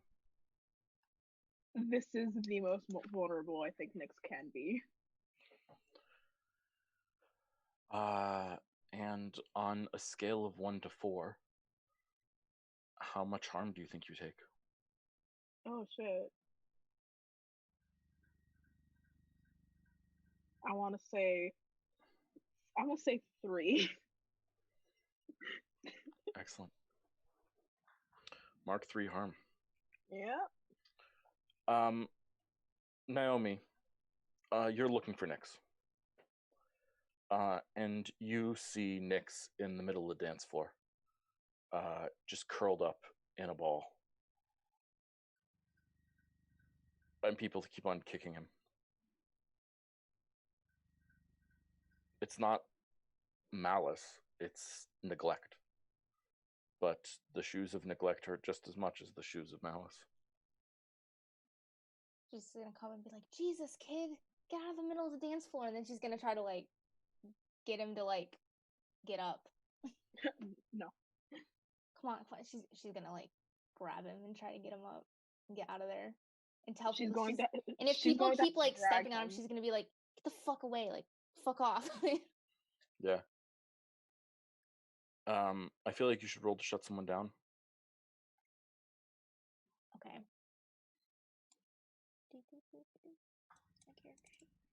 That's cold, right? Yep. Okay. Mm-hmm. Yeah. So I think you're able to sort of distance people on the floor a little bit, at least so they're not kicking him, or they're aware of you even when they're not aware of Nyx. But Nyx, what's your response to this? How do you feel about Naomi trying to do this?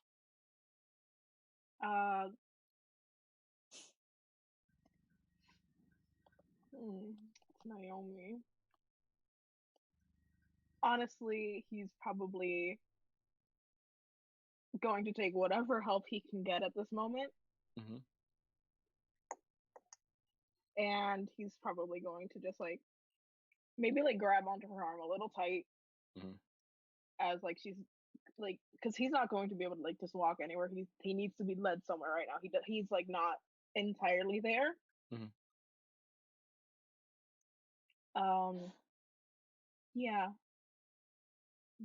He's not entirely there, and he is he's grateful for her help, but he's not going to be able to say it just yet.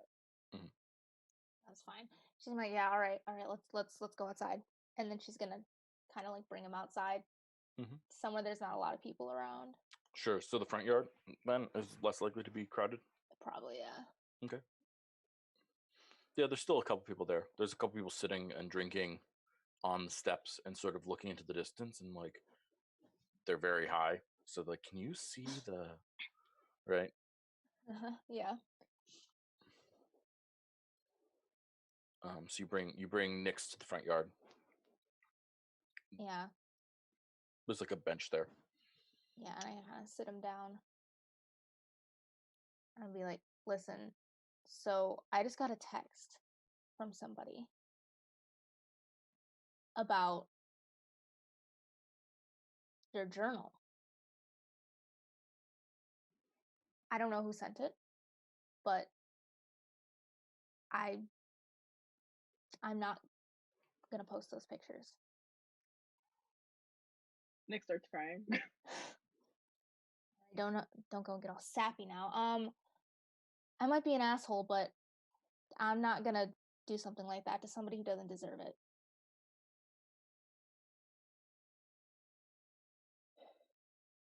How does that feel to you next? It means the world to him that Naomi, who in his mind probably doesn't really like him that much, because she has this whole like facade of like, oh yeah, people fucking suck, and she likes like ruining people's lives. So he's very surprised, but also he feels so grateful and like he owes her. Like there's like nothing that he can give her to like make this even.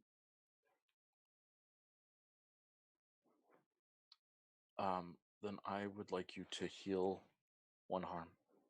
Oh. Yeah. Meanwhile, our vengeance-stricken people, Cedric and Breja. Breja, you're muted. Oh no, you're not saying anything. No, I'm just not saying anything. He's silently dancing. Silent. Our vengeance-stricken people. Have Pugsley. I'm dragging him up the stairs and trying to find a room where we can be secluded. Yeah, I think it's the same bedroom that we saw earlier, but it's empty. Used for a very different purpose, sort of. But it's empty. I'm gonna just toss him on the floor. Is he still conscious? Dude, what? Dude, this is what? Just shut up, Pugsley. You think we don't know? Seriously? Like you're fucking over my best fucking friend? And for fucking what? Because you like this guy? Seriously? What are we gonna do with the video? What are we gonna do with the video, Pugsley? I was just trying to get rid of it. That's not how that works. Someone sends you a video, they still have a fucking copy, dumbass. She needed to delete it. That was part of the deal. I'm not an idiot. Really? Because you're on the floor right now about to get your ass destroyed. Hey, you're bigger than me. That doesn't mean I'm an idiot. I punch him again. Ow! Fuck! You're gonna talk when we talk. It was for you. Everyone was being such assholes to you. You only talk when we tell you to talk. Yeah, why don't you roll to shut some down? That'll be Cedric. Could you roll to shut someone down? Excellent. Yeah. Fail. Take an experience point. Yes. Breja at this point is really fucking angry when he says that, because then she, she's like a bit feral. She'll like take him by the collar and just push him up against the wall. Like there's a bit of animalistic strength coming out of nowhere, but yeah. Fuck, girl, just leave me alone. What the hell? I'm just trying to help my friend. What do you think we were fucking doing the entire time, Pugsley? Me and Nyx were here for Cedric. Where the fuck were you? Oh, right. You were fucking for my best friend with this pathetic-ass plan. What kind of bullshit is that? I was being mean to him. I was just trying to get rid of the evidence so that the whole thing would blow over faster. Whatever. We weren't gonna do anything, asshole. Can I pull a string? Because, Yeah, do you have a string? I have a string on him. Yeah, what do you want him to do? Essentially, what do I want him to do, guys? Because I don't know. I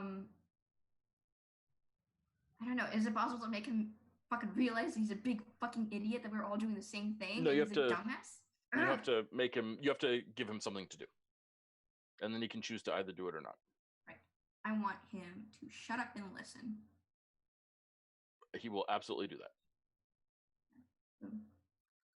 Yeah. So she literally spending that string. Just shut up and listen.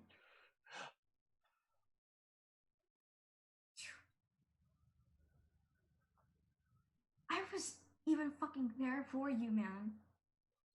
And you do that to my best fucking friend. Like, what the fuck? That wasn't cool. And Cedric is our friend too. What the hell is wrong with you? And she lets him go, fall to the floor. Oh. Give me your fucking phone. Fuck. Sure. Whatever. Just take it. Sorry, Seth. I didn't realize you were friends with these people. I just thought I thought it was some weirdo freak who just had this stuff and was gonna use it on you, and so I just stopped him from doing it. That weirdo freak has been here for me this past week more than you did. You fucked off back with the others right now. You betrayed me. And now I find out you're blackmailing? Suicide notes? You fucking asshole. Prisha, would be kind of badass with that still like remaining animal strength, just crush it in her hand. Phone? Yeah. Dude, what the fuck? That's my mom got me that phone. Get a new fucking one then. And she throws it out onto the side of the room. What the fuck? You're gonna listen right now. You're gonna leave him alone. You're gonna leave her alone. You're never gonna fucking bother me again. Dude, but Cedric... No, shut the fuck up. I have been protecting your sorry dumbass for so long. When everyone else bothered you and fucked with you and bullied you, who was there for you? Me. The second I need help, you fuck off. You? Guess what? Captain of the team? Guess who's not the water boy anymore? Fine. And he stands up and just like tries to storm out of the room. I trip him on the way. Fuck you. I kick him. Oh, dude, yeah. Come on.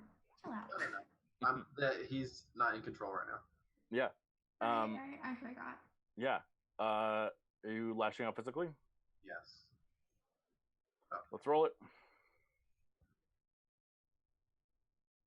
Partial success. He kills this boy. I'm gonna have to hide the body. How not in control are you? It's a full moon. As You've been engaging in drinks. You got that little middle finger. You could see the hair all over his body growing, elongating. His eyes are pure golden glowing. His teeth are massive and sharpened. And he's just looking at him with intense rage. He's halfway to a transformation. If he goes any more, even just the tiniest little bit of agitation, he's going to go full wolf.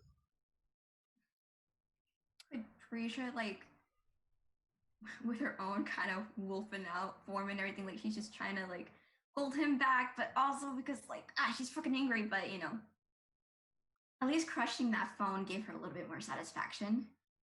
So, but she's gonna, you know. So I have to ask Cedric, why aren't you full wolf? Because in the little back of his head, just that littlest thought is his father.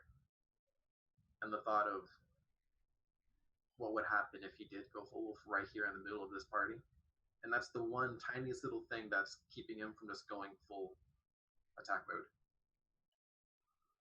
Yeah. Diminishing in the back of his head. Then I think Cedric looks at you as you're going partial wolf. He says, "Are you like the fucked up ghost kid? What's wrong with you, you freak, furry freak?" Do you want to know what I am, Pugsley? And I think he's on the ground and he just like tries to kick you from on the ground. Punch this asshole in the face? Cedric pulls the curtains away from the window, revealing the full moon. And full morphs. Yeah.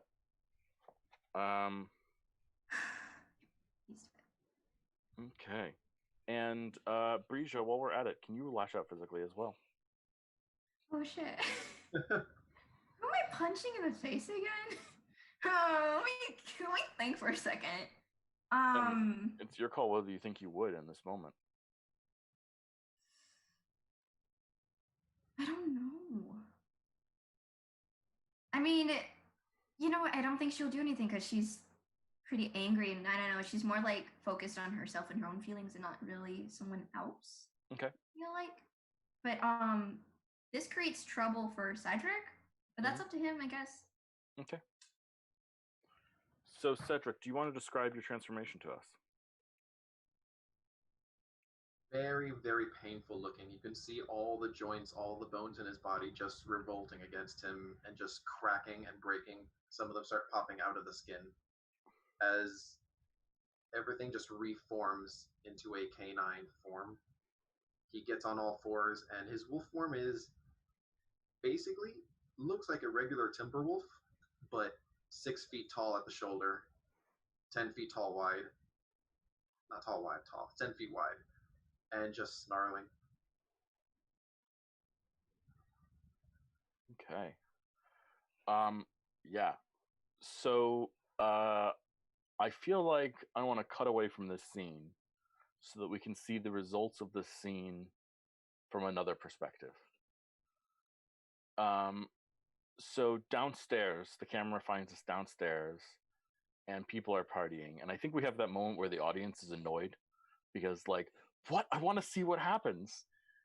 And like the audio and like the camera just comes and it like focuses on someone that we're not that worried about right now, or maybe we're worried about, but it's not like where our attention really is. It's, I think Molly is looking for Naomi or something like that. And suddenly, like, the party is ongoing, people are acting crazy, when you hear just the sound of Pugsley screaming. And he like is stumbling backwards down the stairs, like on his hands, like crawling backwards. And we just see this terrifying wolf creature. I think when we saw your transformation, it was close-ups of different parts of your body, you know, dehumanizing you in many ways. Just seeing like a bone erupt from a shoulder, seeing flesh stretch. Everything was shrouded in darkness. Pugsley is screaming and running backwards down the stairs as Cedric then jumps down the stairs in his terrifying wolf form in the center of the room, and everyone sees this beast. Immediately going after the crawling away Pugsley, I'm just going to grab him by the leg and just start whipping him back and forth. Oh shit! Oh shit! Okay. Fuck. I kind of start yelling, everybody get the fuck out! Get the fuck out! I guess. I'm like yelling at everyone to leave the house. Yeah. So Pugsley dies. You kill him. And people are panicking. Naomi and Nyx in the front yard, you see as people start screaming and running, like, and streaming outside the house. Whatever's going on is very intense. You then see Diego sort of like running to a back room in his own house. Ramon running to a back room in his own house, sort of fishing around for something. Is it Ramon or Diego? It's Diego. Diego's party, right? Diego's house. Sorry, yeah, Diego's party. Sorry, thank you. Yeah, so it's Diego's running around looking for something, desperately. My bad. Yeah. What are people doing in this situation? I'm trying to get to gonna run inside. Nyx is gonna run inside. Nyx, you see Cedric in full-on wolf form. You're probably Obviously, one of the few people that knows what this is. Yeah. Cedric, how does it feel to be performing these acts of violence in wolf form? Exhilarating. Is it something that you can stop? Normally, yes, but for some reason, after taking a few drinks, he feels like a very loss of control right now. I don't know, he can't really explain it, but he's just going along with the first thing that he feels like he needs to do. And right now, he just feels like he needs to go wild. And so, are you being kind of indiscriminate about who you practice this violence against? Not entirely. Because as soon as Naomi walks in through the front door, he's going to realize she's the one who started this. Oh no. And he's going to start stalking towards her. Nyx is going to get in front of Naomi. Patrick? I'm waiting. Is everybody kind of filing out now? Everybody's is kind of like whittling out. I mean, there's a fair amount of chaos. I don't want to say that everyone's out. No one. This is definitely not safe. I think Molly is on the floor somewhere. I think Nick is like trying to hide behind the fridge awkwardly because he's tall and skinny, and there's like a little crawl space like where you hide a broom, like beside the fridge. I think we see some of the jocks are like trying to get together to do something to maybe stop this. Mateo is there. He's sort of like looking on in panic and like as like people are trying to urge him to wrestle this creature. And I think Nyx stands in front of Naomi. I think Molly stands up next to Nyx. You know, her mascara totally ruined. But she like pulls up like a boxing position or whatever against a wolf. Yeah, Breja, what are you doing? I've also kind of raced down the stairs and I'm trying to get in between Cedric the wolf and the others, and I'm actually telling them, fucking run out. It can't be here, run! Because it can't not be here in this house. You need to fucking run. Like, if he's so attentive to Naomi, then he'll follow if she runs. Oh no. I'm just telling them to run. Mm-hmm. Yeah, so I think Diego comes out of the back room and like his hands are shaking as he's trying to load bullets into a shotgun. Oh no. His parents' shotgun that he has no experience with whatsoever. Naomi, what are you doing? Nix, what are you doing? I'm like this, like in front of Naomi and Molly now, being dumbass. Because Molly's not letting you do that. She's trying to like be one-on-one with you, like to be beside you. I'm going to like death glare at her and like push her behind me because she's still pretty drunk, right? Yeah, definitely. Yeah, why don't you roll to shut someone down? All right, which one is that? Cold. Cold. Oh no.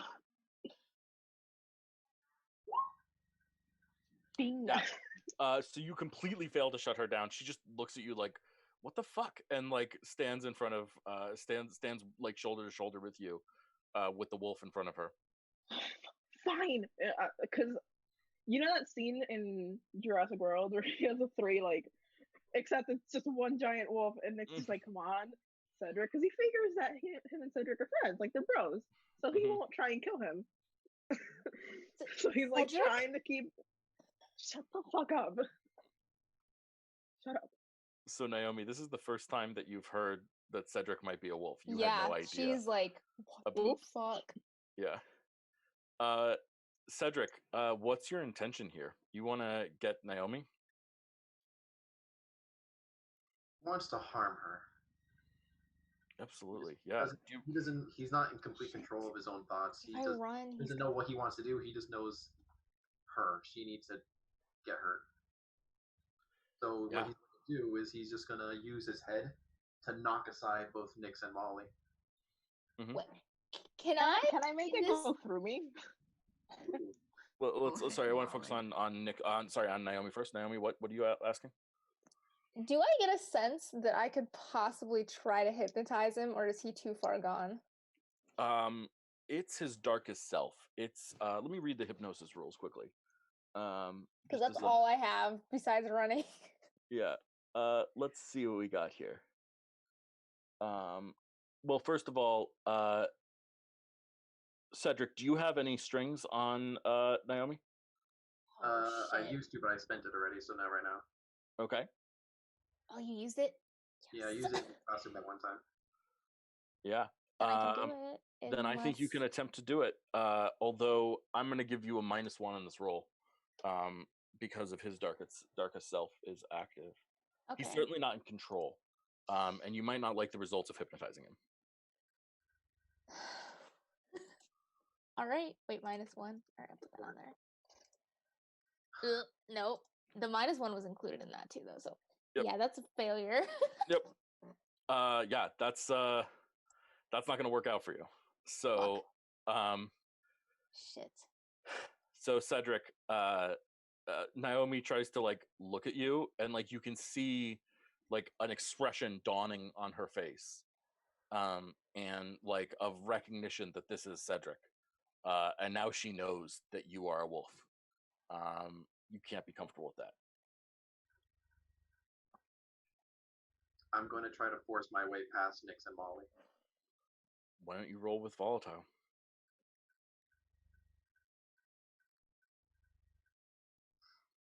That's a 10. Okay. Okay. So first of all, Naomi, can you mark harm? And Cedric, do you do extra harm when you are a wolf? Let me check, actually. Well, first of all, you get a string on Naomi. I do. Yeah, primal dominance. You have that. Yeah, I do. I take a string on Naomi. But otherwise, no, I do not do extra harm to them. That's another ability. Great. That's an extra move.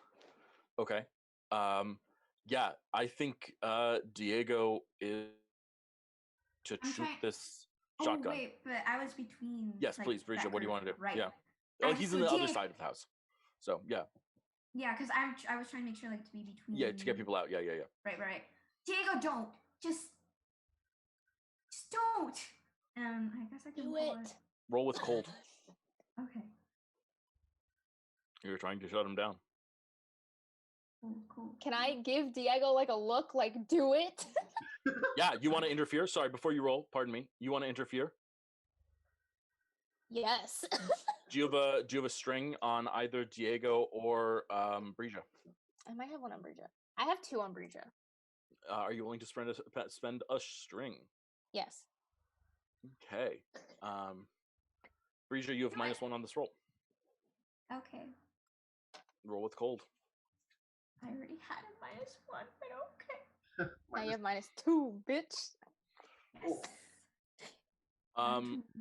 Yeah. So I think he's using a shotgun in a living room with a lot of people. Oh no. And is incompetent at it. Thanks, Naomi. Someone's gonna die. To be fair, even if you didn't have that +2, it still wasn't gonna do anything. Yeah. So I'm gonna roll some dice here, but they don't mean anything. Hold on 1 second. I'm sorry, I just don't want to get murdered by Cedric. Okay. Cedric. Yeah. You take 1 harm. Bree, you take 1 harm. Oh shit. Nyx, you take 2 harm. Naomi, wait. you take no harm. Nyx is dead. I'm at 4 harm. You're at 4 harm? Oh, yeah, shit. wait, I was joking. Because he was at 2 after. Okay. Well, let's die. Let me pull up skirting death. Well, you have a choice here. Okay. Nyx. Oh my god, I didn't realize that. You can either lose all strings you have on everyone to avoid death, or you can become your darkest self.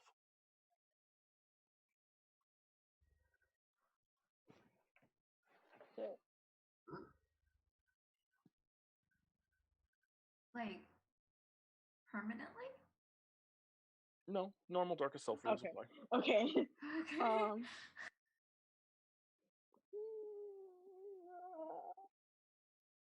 See, I feel like Cedric's still gonna try and kill Naomi. Mhm. So if I go on my dark self, that's the only wall. So Yeah. I'm going to lose all my strings.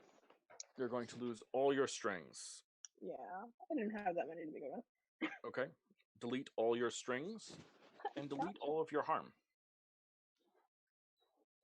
I died again. That's 2. Absolutely. Bruh. Oh my god, this is insane. Diego fucking shot me, bro. Yeah, so you were shot by Diego, and your response is laughter? Me? Yeah. Oh, no. No. Okay, sorry. That's Ari. And my response That's just would be laughter. Ha ha ha. I mean, Brisa was just like, fuck. But then she's running out of options. Honestly, I think she might make a beeline for Naomi and try to force her out of the house. Good, I was gonna run anyways. Yeah. And drag Molly with me. Mm-hmm. Yeah, okay. So Brija, you're gonna go over to Naomi and try and force her out of the house. By grabbing her hand and yeeting. I still kind of have like that feral because I'm still on the edge from Pugsley. So I'm a bit faster. Do I see that she's like feral too? Bruh, you're fucking distracted. So. I think you have a bullet hole in yourself right now. So yeah. Brija, I think I need you to roll to run away. Yeah. Volatile. Now that's what I'm good at, bro. Mm-hmm. +2 volatile. Let's see if it works. Does it? Partial success. Okay.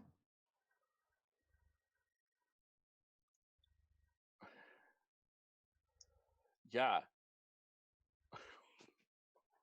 Okay. So what's the place that Bree runs away to? I'm trying to go to the woods. there's woods in this area, right? So I'm running there. Yeah, absolutely. And my eyes kind of give me a bit of a night vision. Sure. Great. Well, you run into something worse. Oh no. It's his dad, isn't it? Oh god. There is a massive frigging beast. This thing dwarfs Cedric in the woods. And No! he just smells you, and your feral fey scent is triggering for him. Oh no. Oh no.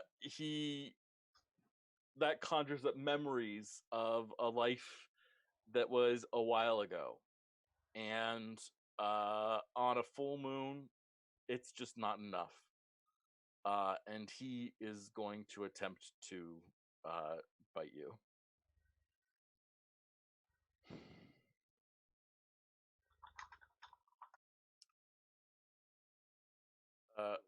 Yes. Am I still here? Yes, I'm Great. Okay. Sorry. No worries. Okay. Great. So, are you gonna try and stop him in any way, or just take it? He wants to kill things. Oh shit. I kind of start backtracking with Naomi, right? I'm trying to avoid this, right? I don't want to do. I think I might go back. I feel like I didn't get that far into the woods, right? I was just like on the process of going there.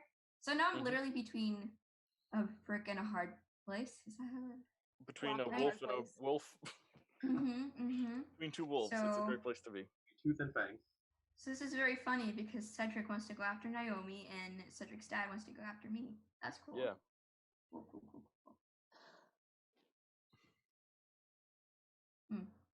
Okay. I only have one option left, and so I'm like just here holding Naomi's hand. I'm like looking between the two. Is there people around running and shit? Yeah, there's a fair amount of panic in the woods. Cool. Okay. I am. Okay. All right. I'll just. Okay. Naomi? What? Do you fucking trust me right now? Because of just. Not really, but I don't have an option. All right. We're going to go on a trip. And I'm going to go ahead and use fairy guide, and I'm going to transport us to the fairy world. You have a string on Naomi? You have a string on Naomi? I have a string on Naomi. Okay. Okay. That's so smart. Yeah. I love this. Yeah, absolutely. So, yeah, guide. I'm just. I feel like you're trying to run away again, though. I am, though. It's definitely running away. Yeah. Okay. I mean, this could get a lot worse, right? You know that. Do I? Which is saying something. I mean, certainly Ari has to know that it can get worse. But I would think Breja does too. But we'll find out. Okay. Actually, does Ari know? Can you clarify what Ari might know or not know? Sure. Well, I mean, every time you try and run away, if you fail, one of my things, like my choices are you leave something behind, which in this case would be Naomi by herself. Right. You cause a big scene, which has no effect here, so it's not a consequence, so I can't use it. Or you run into something worse. Those are my three options. Right, volatile for running away. I remember. If you fail. So either you're going to leave Naomi behind, or the two of you are going to go to the Feywild into the court of the fairy king and interrupt a ceremony that's going to get him angry at you, or something. Oh, shit. So we'll find out what happens now when Can you I give her advantage? No, because you said you do not trust her. Oh shit, yeah, bit. Well, I mean, she's I kind of have no choice, so isn't that technically a yes? Nope. She cannot give. Okay. She cannot help you here. I mean, I can't say that she does trust her. I can't morally say that. No. Yeah, I know. Okay, guys. Good luck. I can hypnotize the fairy king. Good luck with that. Yeah, I know. talk about some actions with consequences. Oh no, Ari. Leave your ass behind. Leave me behind. Seriously, I would just run. Yeah. I have not taken any harm yet.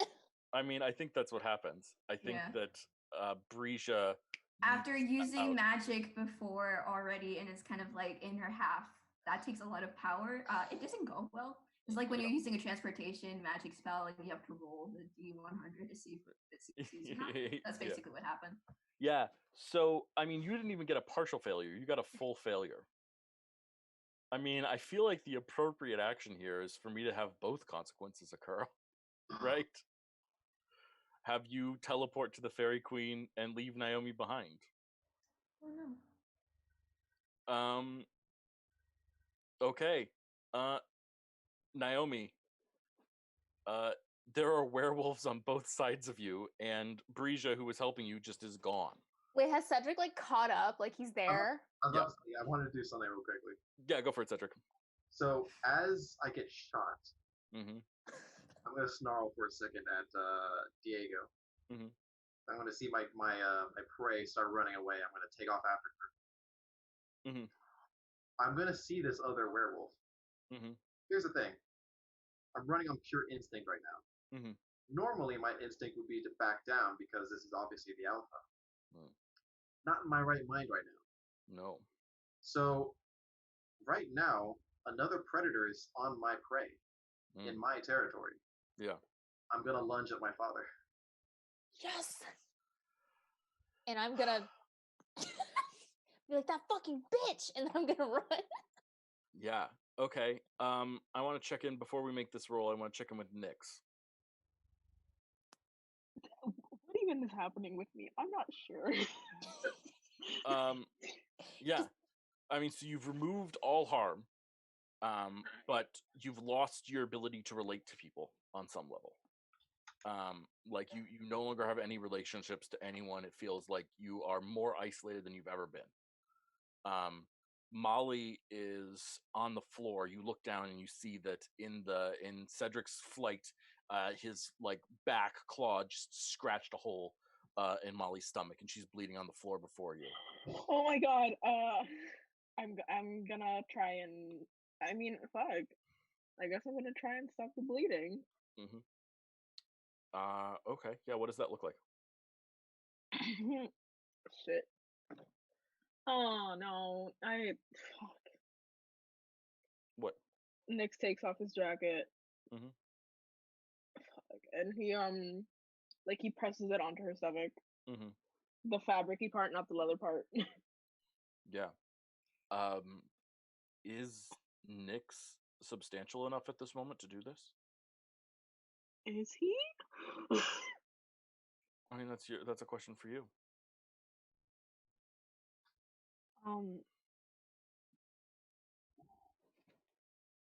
I kind of just want him to go through her.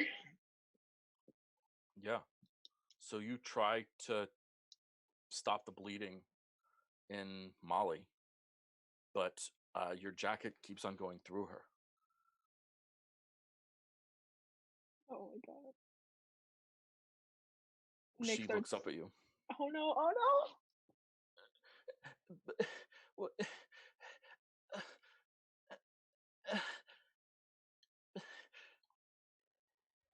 Nyx. You're gonna be fine. You're gonna be fine. I say trying to, and I keep going through her and it's not working. Your hands, they're so cold. Oh fuck. Molly, just hold on. You're gonna be fine. You're gonna be fine, and I'm gonna start screaming for help. Even though it's probably not gonna do anything. Yeah, would you know where to look for help? Would you think about where to look for help? He's not getting up to go look for help. He's like screaming at the top of his lungs.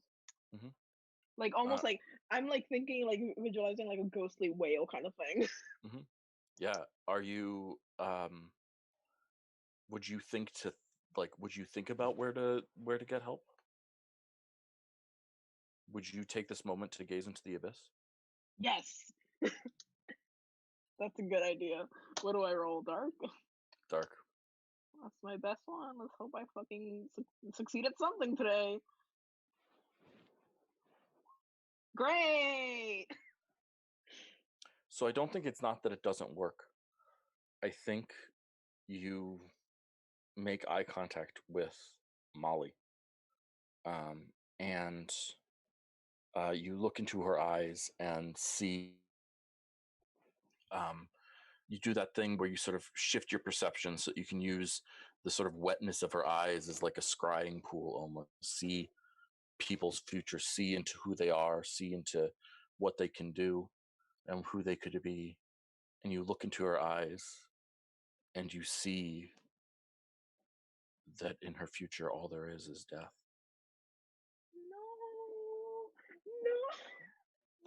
No. I mean, yeah. No. Well, he does scream at the top of his lungs. So you're wailing, hoping that there's some sort of way to change this? Yeah. Excellent. But he doesn't leave her side. Yeah. Cedric. Yeah. This alpha wolf is challenging your turf, challenging your prey. He's not gonna take that. He's charging at this full wolf who we realizes is probably his father, and he's just going to attack. Go for the throat. Yeah. Why don't you roll to lash out physically?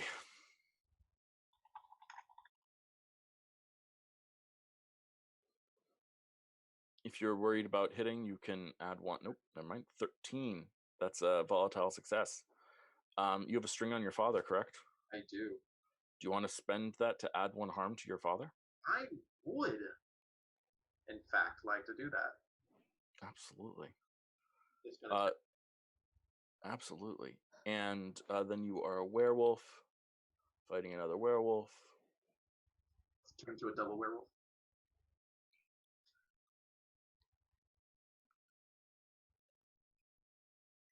Okay. So you rip to your father.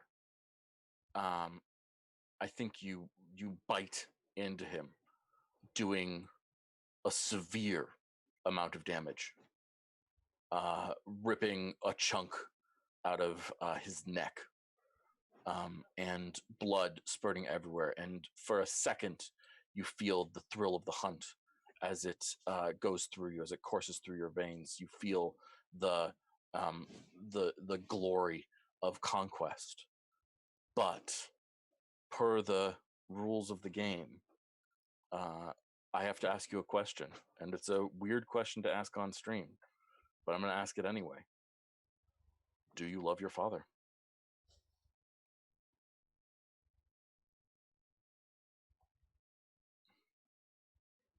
Yeah. Deep down inside, it's still a yes.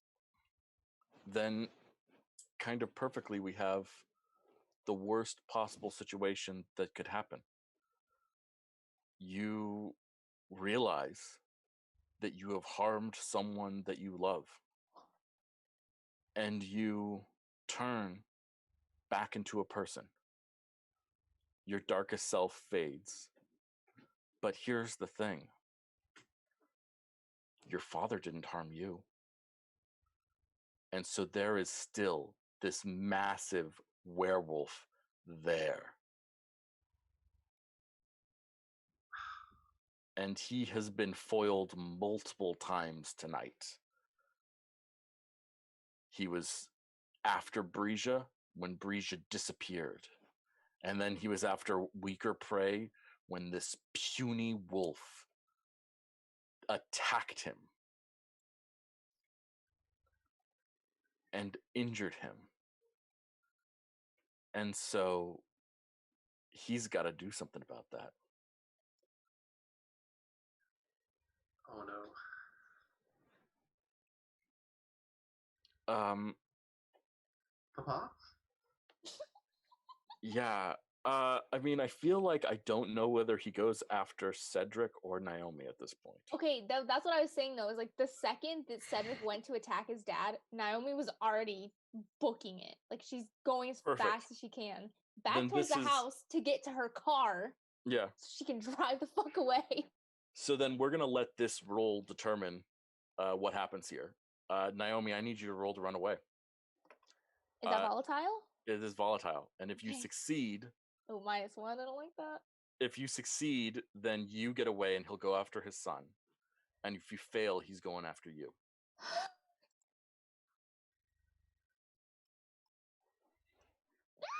No! So Naomi is running through the darkness, through the house. She ran to the back of the house into the woods for this little fight scene here. But she's running. She runs through the house past Diego. There's Nyx and Do we see Molly? Molly's unconscious body on the floor. And I think what happens is that gives you pause for a second. There's just like Nyx is there, Molly is lying in the front doorway. The door is like open, and she's like half in the house, half out of the house, lying there, just blood on herself. You look and you see clearly both a wolf scratch and a shotgun shot on her as she bleeds out. Is she dead? Or not yet? How would you know? I don't know. Okay, here's a question I have though. On one of my moves, like the feeding, right? It's like you can like drink somebody's blood, and one of the conditions is they definitely don't die. Does that imply that if I drank her blood right now, I could save her life, or does that just mean I wouldn't kill her personally? No, I think that means you could save her life. I mean, I think you know what the consequences of that would be. I gotta do it. Diaries rules. Vampire Diaries. I've been watching it recently. Let her drink some of your blood.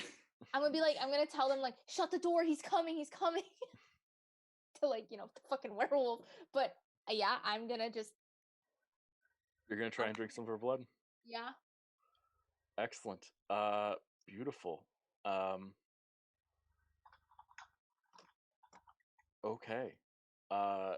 So what do you want? You get let's see, you feed on hot blood direct from the source. If this is the first time they've been fed upon, you gain experience, so mark an experience point right away. Okay. When you feed, you get to choose 2. And you want to choose they definitely do not die. Yeah. Do you want to choose? What's the other one? Do you want to choose? You take one forward on your next roll. I guess take one forward because I don't have any harm. Great. So. Wow, you have no harm. No, because I caused everyone else to get shot. Apparently. Yeah, I mean I rolled randomly. I don't know if that's the right way to do it in this game, but that's how I decided to do it. Yeah. So Nyx sees this. What does Nyx see? Naomi just leans down and just like, I'm gonna assume this is like a moment where it's like just the kind of like it's like a vampire thing where it's like you don't normally see her fangs, but they kind of like in this moment they kind of like come down, and she's got fangs all of a sudden, and she just bites into Molly's neck, and like, yeah, and she's just for like a few seconds, and then yeah, and then she just comes back up and she's got blood on her face. And she's just waiting for any sign from Molly to wake up. She's like, please, Molly. Nyx, what's your reaction? Wipes it off her face. Yeah, there's still a little bit of a blood stain there, obviously. Nyx is literally speechless, but considering the fact that he just got shot, he watched someone almost die in front of him and he wasn't able to do anything about it.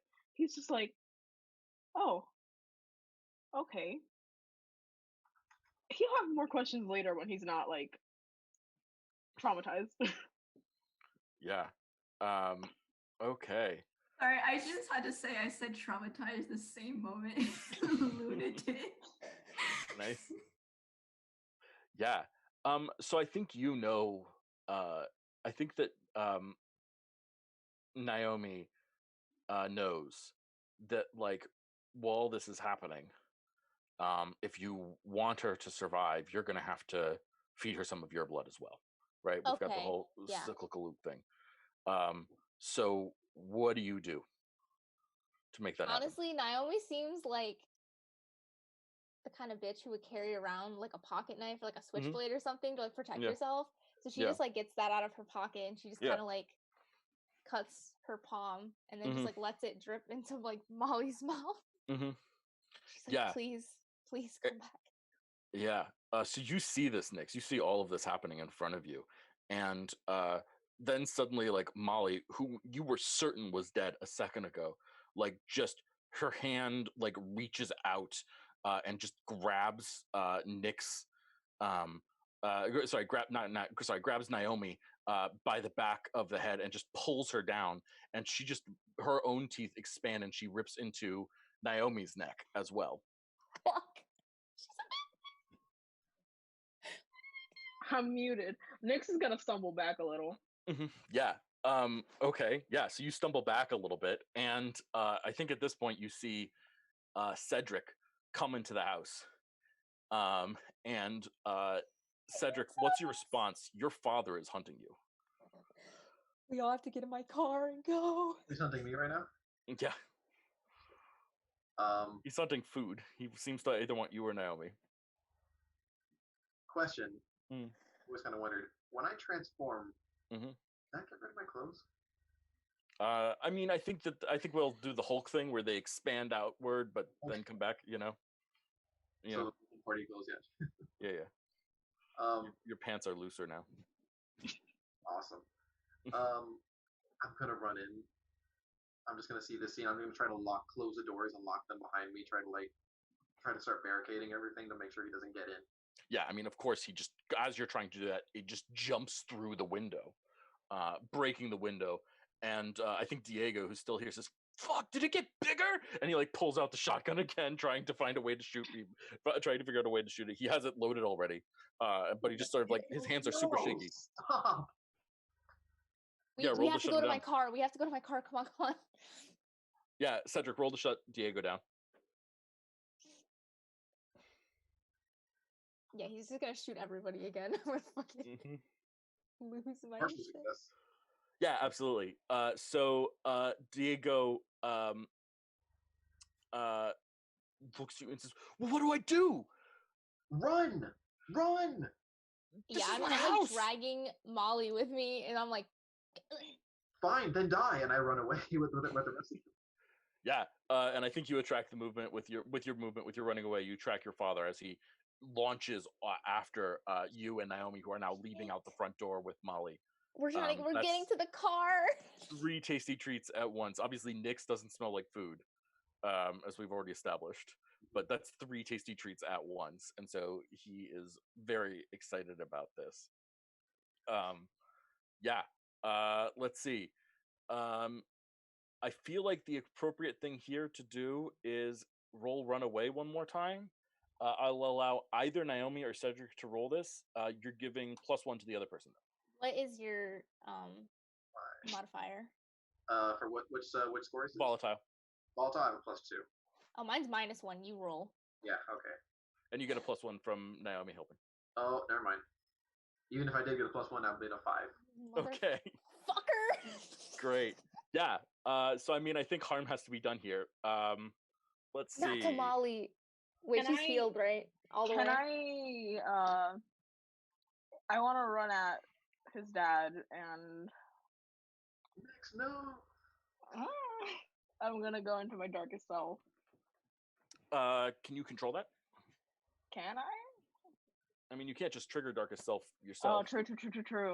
Shit. You've gotta. Something's gotta happen to do it. Aren't you still in it? You wanna lash out physically? I want to lash out physically to get Mr. Werewolf's attention because. Sure. Absolutely. Did my 1d2 go through? Oh god, roll 20s now being annoying. Okay.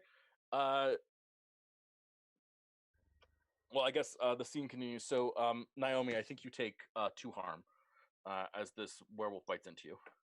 Great. And now, Nix, you want, and like, 2 harm is not nothing. This is significant. Yeah. Like this is like, I don't know. He like rips through your arm or something like that. Your arm is now not working. Right. Nix, you're gonna slash out. You're gonna act out physically. Yeah. Lash out violently. Sorry. Yeah. Roll volatile. Am I gonna get any good rolls today? sucking, y'all. Nice. Yes. Okay. Yeah. So let's see. You want to do a harm to Cedric's father? Yes. And he pauses for a second as you do this. Let's see. You get to choose one of the following options. Which one do you want? He learns that you are a ghost and puts a string on you, or I decide how bad it is, or you become your darkest self. Your choice.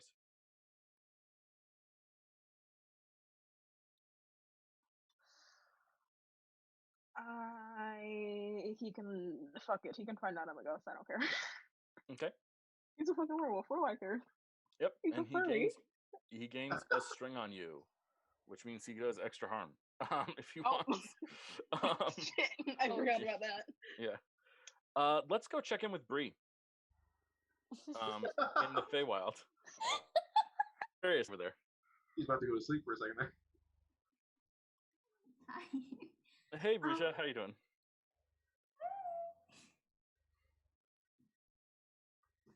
Yeah, so what happens?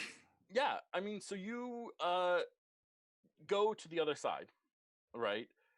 Naomi's not with you, though. You failed to grab her. She didn't trust you enough. She hadn't had any of the Fey juice, or whatever. So for whatever reason, or maybe she's just too normal to come over to the supernatural side of things, or something. For whatever reason, she doesn't come.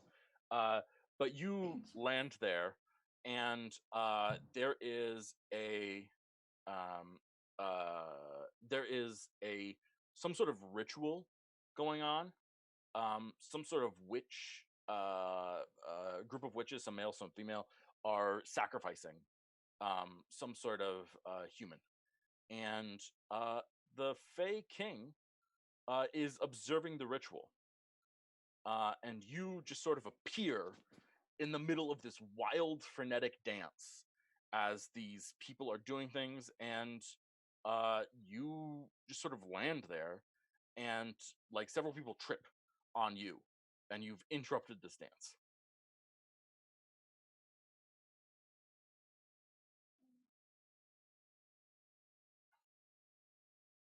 Okay. I guess I'll make a note because now that she's in the Feywild, she has reverted back to her Fey form, which has her eyes kind of go completely without any of the sclera. So it's just wild green yellow eyes. Her skin kind of turns like a bark ish. It still has its dark tones and everything like that, but now it looks like it. If you look at it closely, it looks like bark. And two kind of antlers sprout out that way. Okay. But yeah, she's kind of like, oh shit. Did the music stop and did people stop dancing? Because I got two options. Yes. Okay. Facing the king, she will immediately take a stance of prostrating before him. You have interrupted a ritual.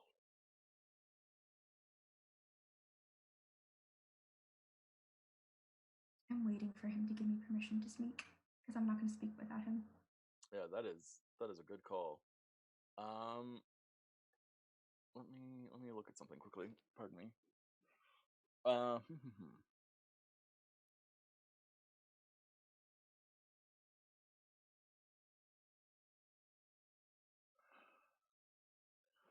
And yeah, so oh man.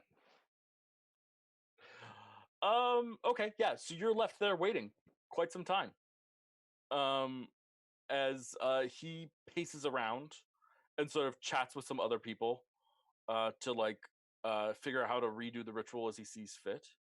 And then he comes over to you, and I think like with his long fingers, they have like 6 joints in them. He reaches down and he grabs you by your head, and he physically lifts you up out of your prostrated position and stands you up. And you are dwarfed by him. You are normally a short human. As a fey creature, a little bit bigger, but against him, you are tiny. He is this like 12-foot tall, spindly creature that you have interrupted. Speak. I don't lift my gaze to his eyes at all, and kind of have a slight bowed head of respect towards him.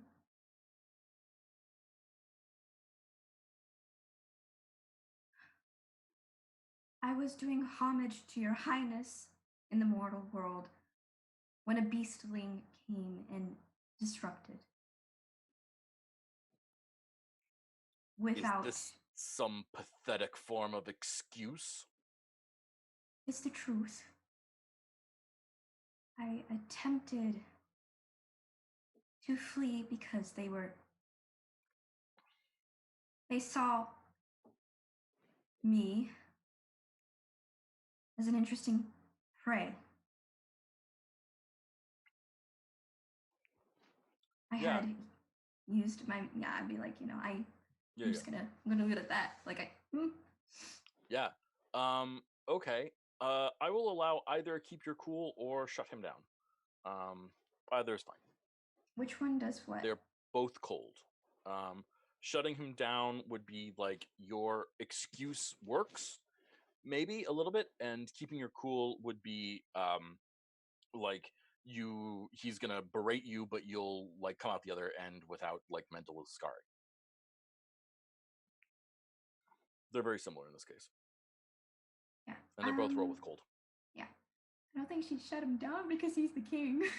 Yeah, I think that's totally fair. I mean, it's not like shutting down. It's more like shutting down in a more like I was he takes my excuse then. Yeah, he accepts your excuse. It's either he accepts your excuse a little bit, or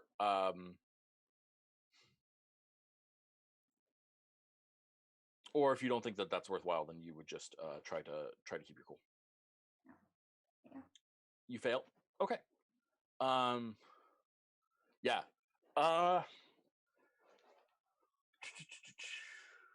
Okay. Well, obviously he's going to punish you.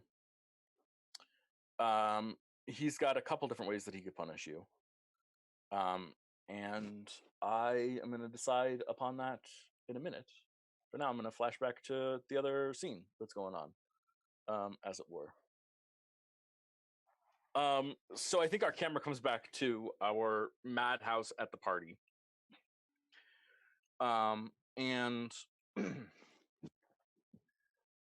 Naomi, you are like trying to get your car started, or trying to get the car started. Yeah. Naomi is your arm is not working. Molly is like a little out of it about everything that's happened to her. She's definitely not like fully there yet. Cedric, are you crammed into the car with them because it's the car that's there? No, I'm not. After seeing Nyx charge his father, he got a little second wind of bravery, and cursing to himself, he turned back and tried to go help Nyx. I love it. Punch his father in the face. I love it. I think that's great. Yeah. Okay, Naomi. I think you and Molly then managed to get away. I think that Cedric sort of stopping his father gives you a chance to escape. Cedric and Nyx. The fact that the two of them are working together gives you a chance to escape. Your life twice. Yeah. What can you do? Where do you and Molly go? I have no fucking clue. I'm like scared to go to my house because like I feel like this is like a small town. Like Cedric would know where she lives, right? Yeah. So I'm like scared to go home.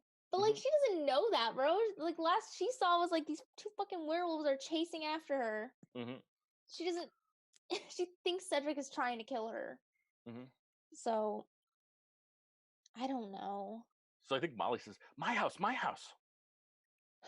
Okay. Go into her house. Oh my god, her parents are gonna. Are you sure your parents are going to? It'll be fine. Dad's out of town. Mom goes to sleep early. It'll be fine. They won't be up. All right. Fuck. Okay. Speed away.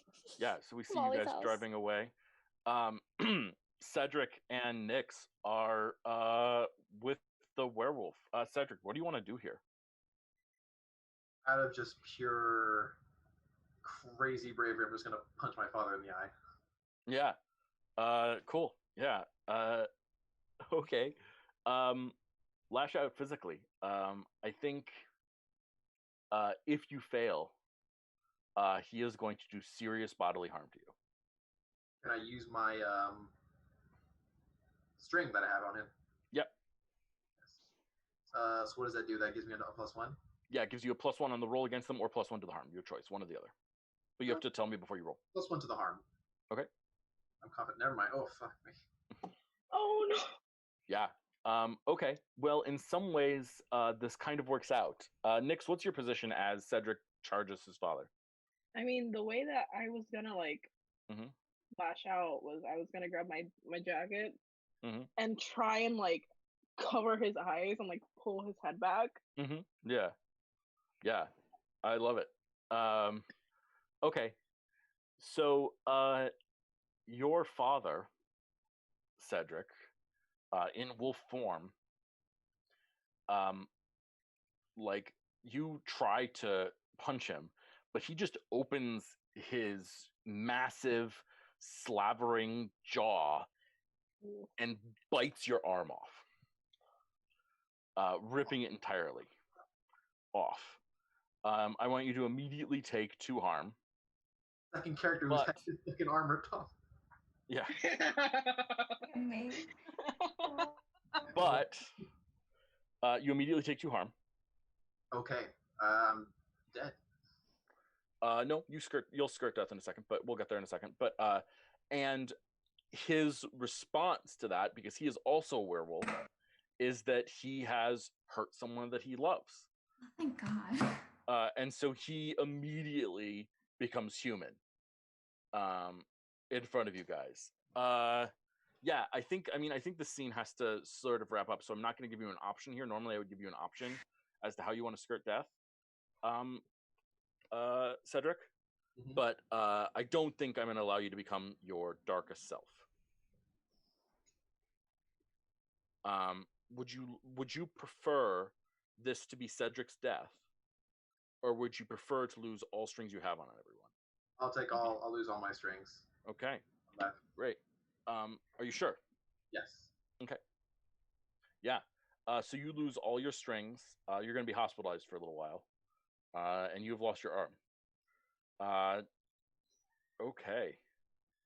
I mean, I think we sort of want to move to a denouement here, and sort of talk about the wrap up for this part of the story. At least we'll see what happens.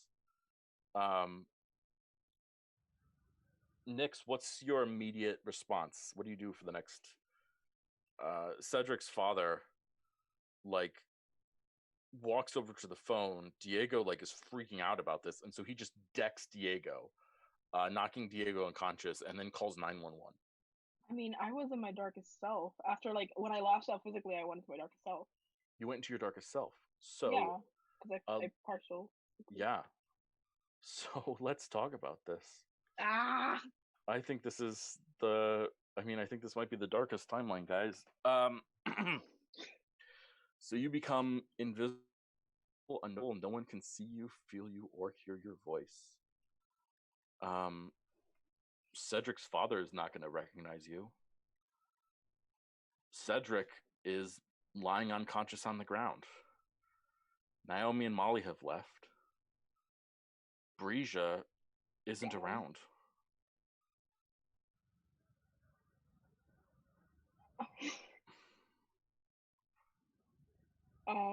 Does feel? He feels helpless. Because really all he wants to do right now is try and help Cedric.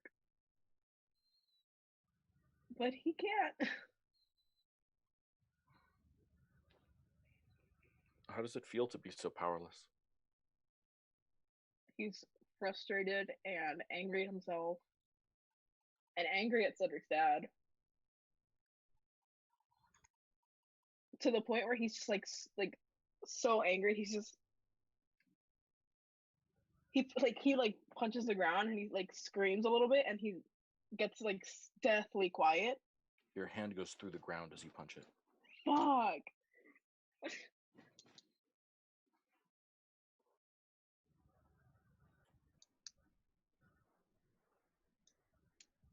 Shit.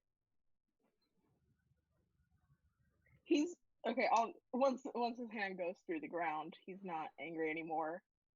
It's back to that same like numbing feeling. You can still feel yourself. You feel your hand clench into your fist. But it can't go through. But it goes through the ground. It certainly does.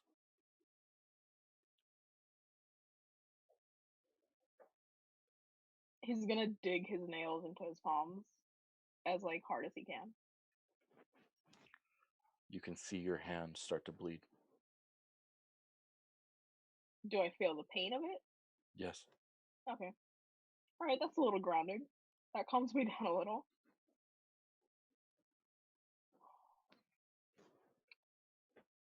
I'm going to basically fly around looking for Breja. That's the one person who I know will probably know what to do. Okay. Even though he feels horrible leaving Cedric. But he's not going to be able to help. Breja. The Fairy King decides to punish you for interrupting his ceremony. And it's probably the first punishment. There's probably more later. Maybe he'll want something from you at a later point. But for now, what he does is he finds a tree in the mortal realm and he confines you into it. You cannot move. You cannot dance.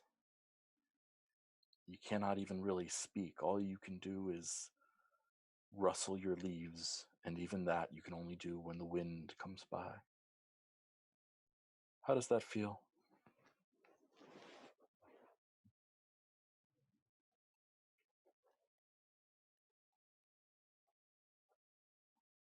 I don't know.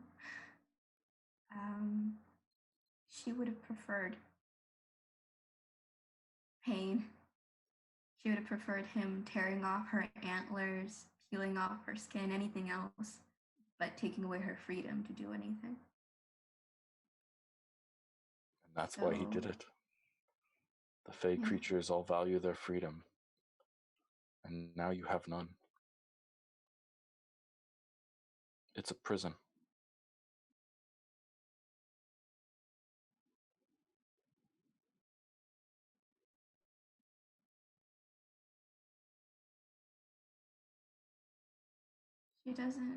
She's not a person to cry, I don't think.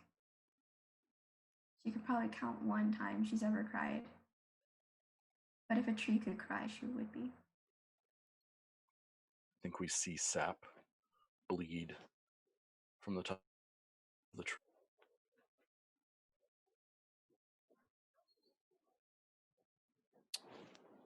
Naomi, you head back to Molly's place. Yeah. And walk in. You see Molly's mother is passed out on the couch. 2 bottles of wine there. One empty, one mostly empty. Oh. Stealth mission. Oh my god, she's an alcoholic. Oh no. And Molly just says, "Yeah, ignore it. We'll go upstairs." And takes you to her room. Yeah, Naomi's kind of like clutching her arm that doesn't work anymore.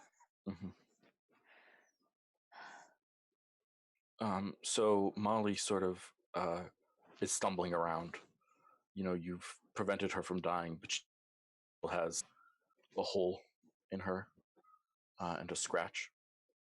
But she just sort of puts you down on her bed and goes to the bathroom and comes back, bandages and towels and some gauze. And she starts trying to wrap up your arm. You're bleeding onto the sheets a little bit.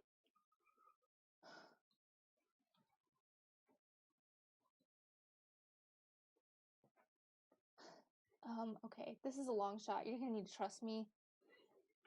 But we're both really hurt right now. I don't think bandages are gonna do much. But I hate to say this, Molly, you're a vampire now.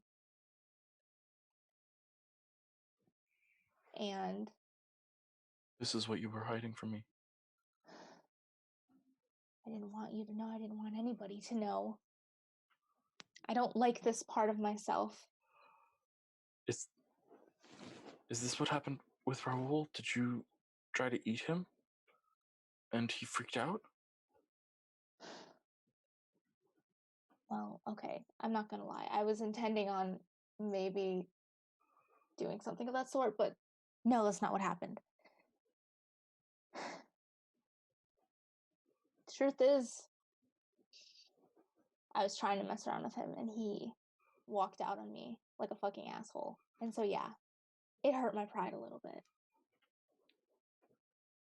But that's not the point. The point is that right now, there is one way I know that we can heal ourselves a little bit, and that is by drinking blood. So if I drink some of your blood and you drink some of mine, we can heal up a little bit. It's not going to heal everything, but it's going to do better than this first aid kit.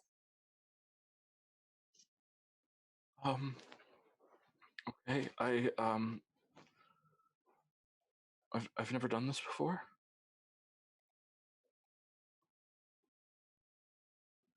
Molly, I'm sorry I had to do that to you. Yeah, no, it's fine. But you were gonna die. Yeah. Thank you for saving me, I guess. And her fangs grow. And she looks at you and she says, I would never on you. And she tilts her head sideways,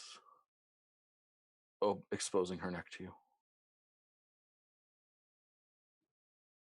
Yeah, I'm gonna drink some of her blood. And she's gonna drink some of yours. Oh, hell yeah. And we can both heal one harm by doing that. Yeah, absolutely. Smart. Yeah. So I think that scene ends. And the next scene we have is a couple days later. Cedric is waking up in the hospital. His father is sitting there, not reading anything, just sort of staring angrily at the floor.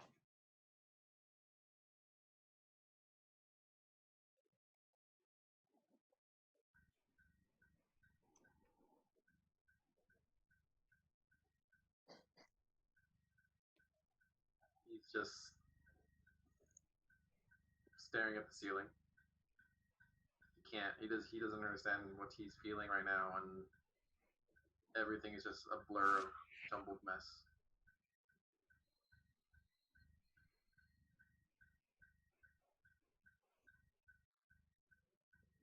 Oh, you're awake.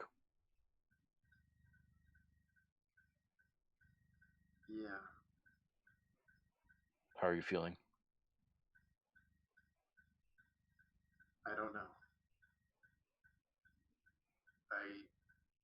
He tries to get up. He tries to pull himself up with his right arm and realizes it's not actually there. You can feel it as if it were there. But it's not. You can actually kind of still feel the teeth inside of it. Son of a bitch. You Was were it at the... that you took me from my home? You took my fucking arm? You fucking attacked me. You were gonna kill her.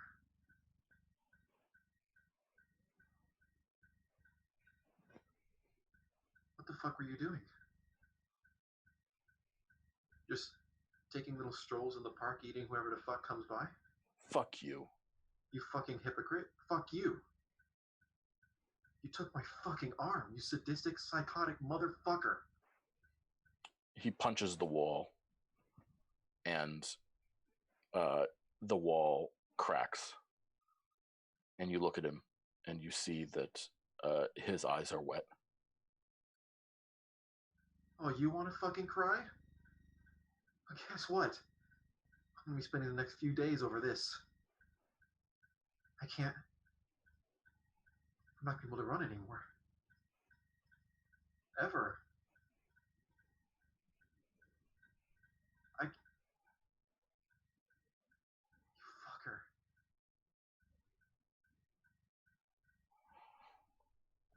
I don't need this shit. But if I find out you hurt any of them, arm or no arm, I will fuck you up. I'm glad you're okay. I covered the medical bills. You won't see me again. And he stands up and walks out of the hospital room.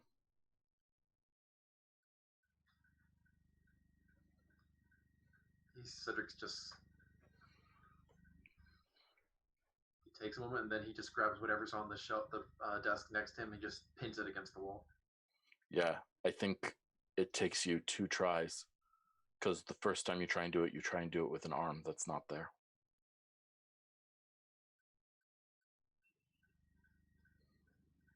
Eventually, he's just gonna slam his arm just against the machinery that's hooked up to him and just throw things against the wall and just start attacking everything. Yeah. So I think a nurse calls a code and someone else comes in and they try to hold you down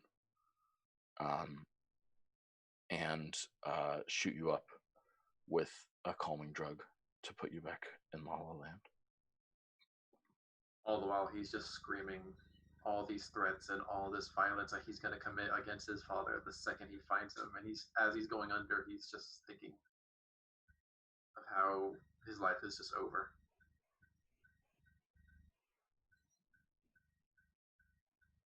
Nix, you are flying around town looking for Breja. You don't find her. You don't find anyone. Your mother isn't worried when you don't come home. Your friend, the librarian, doesn't notice when you don't check out books. You're just an empty vessel, a creature of what once was, a mere echo of your former self. There's a tree in the woods that for some reason you like. You spend time there, floating among branches, causing them to blow around a little bit every once in a while. It's a nice tree. Reminds you a little bit of your friend. But it never says your name.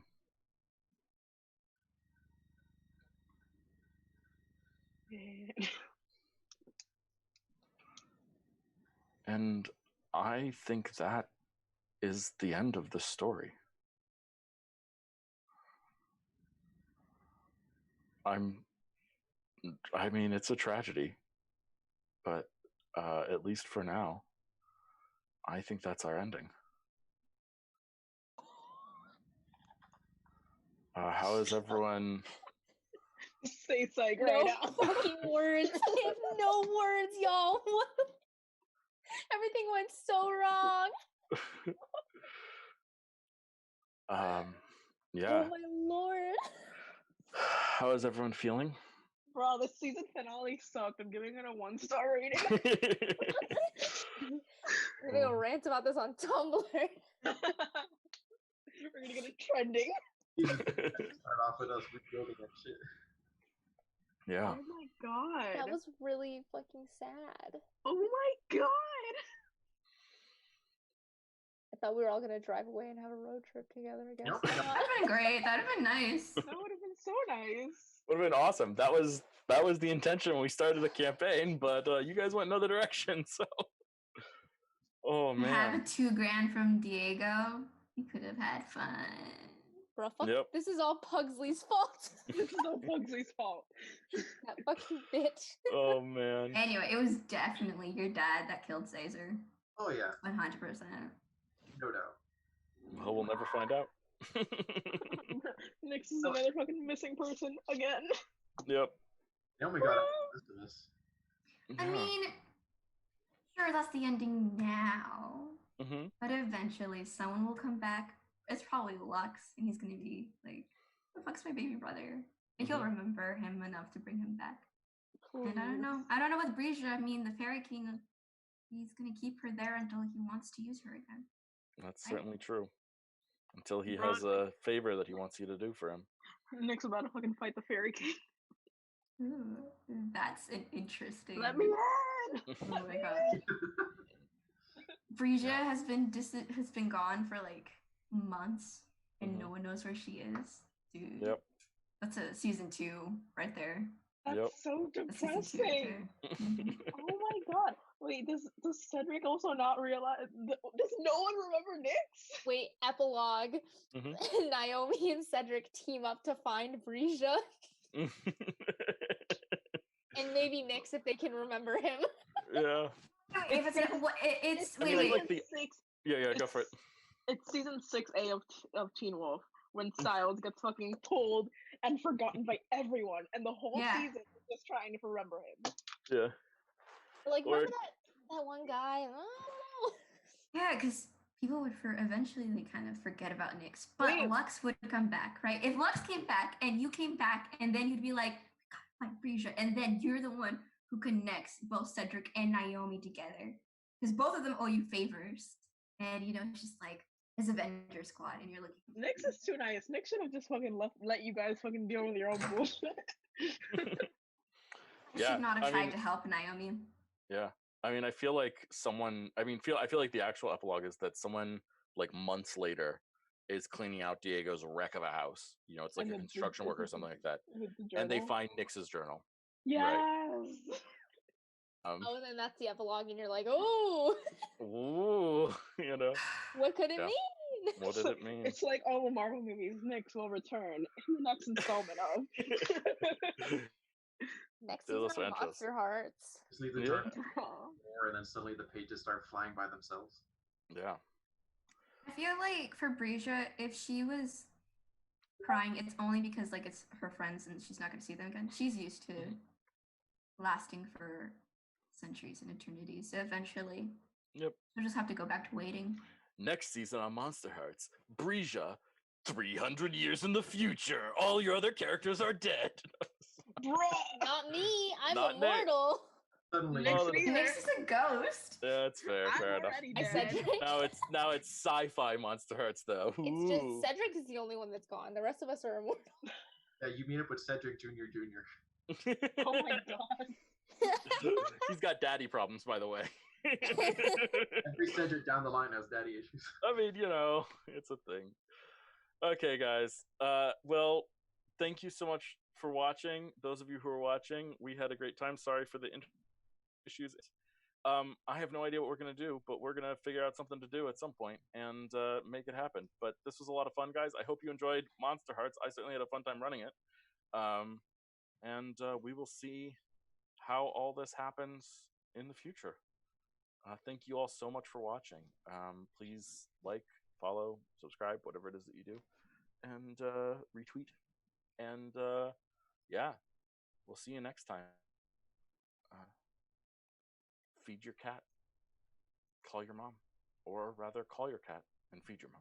Yeah, you actually got it right that time. I know. I don't. I'm not supposed to get it right. I can't remember. I'm so bad at this. Listen, Take this care, ending, everyone. it's fair. Take care, everyone. Bye. Bye.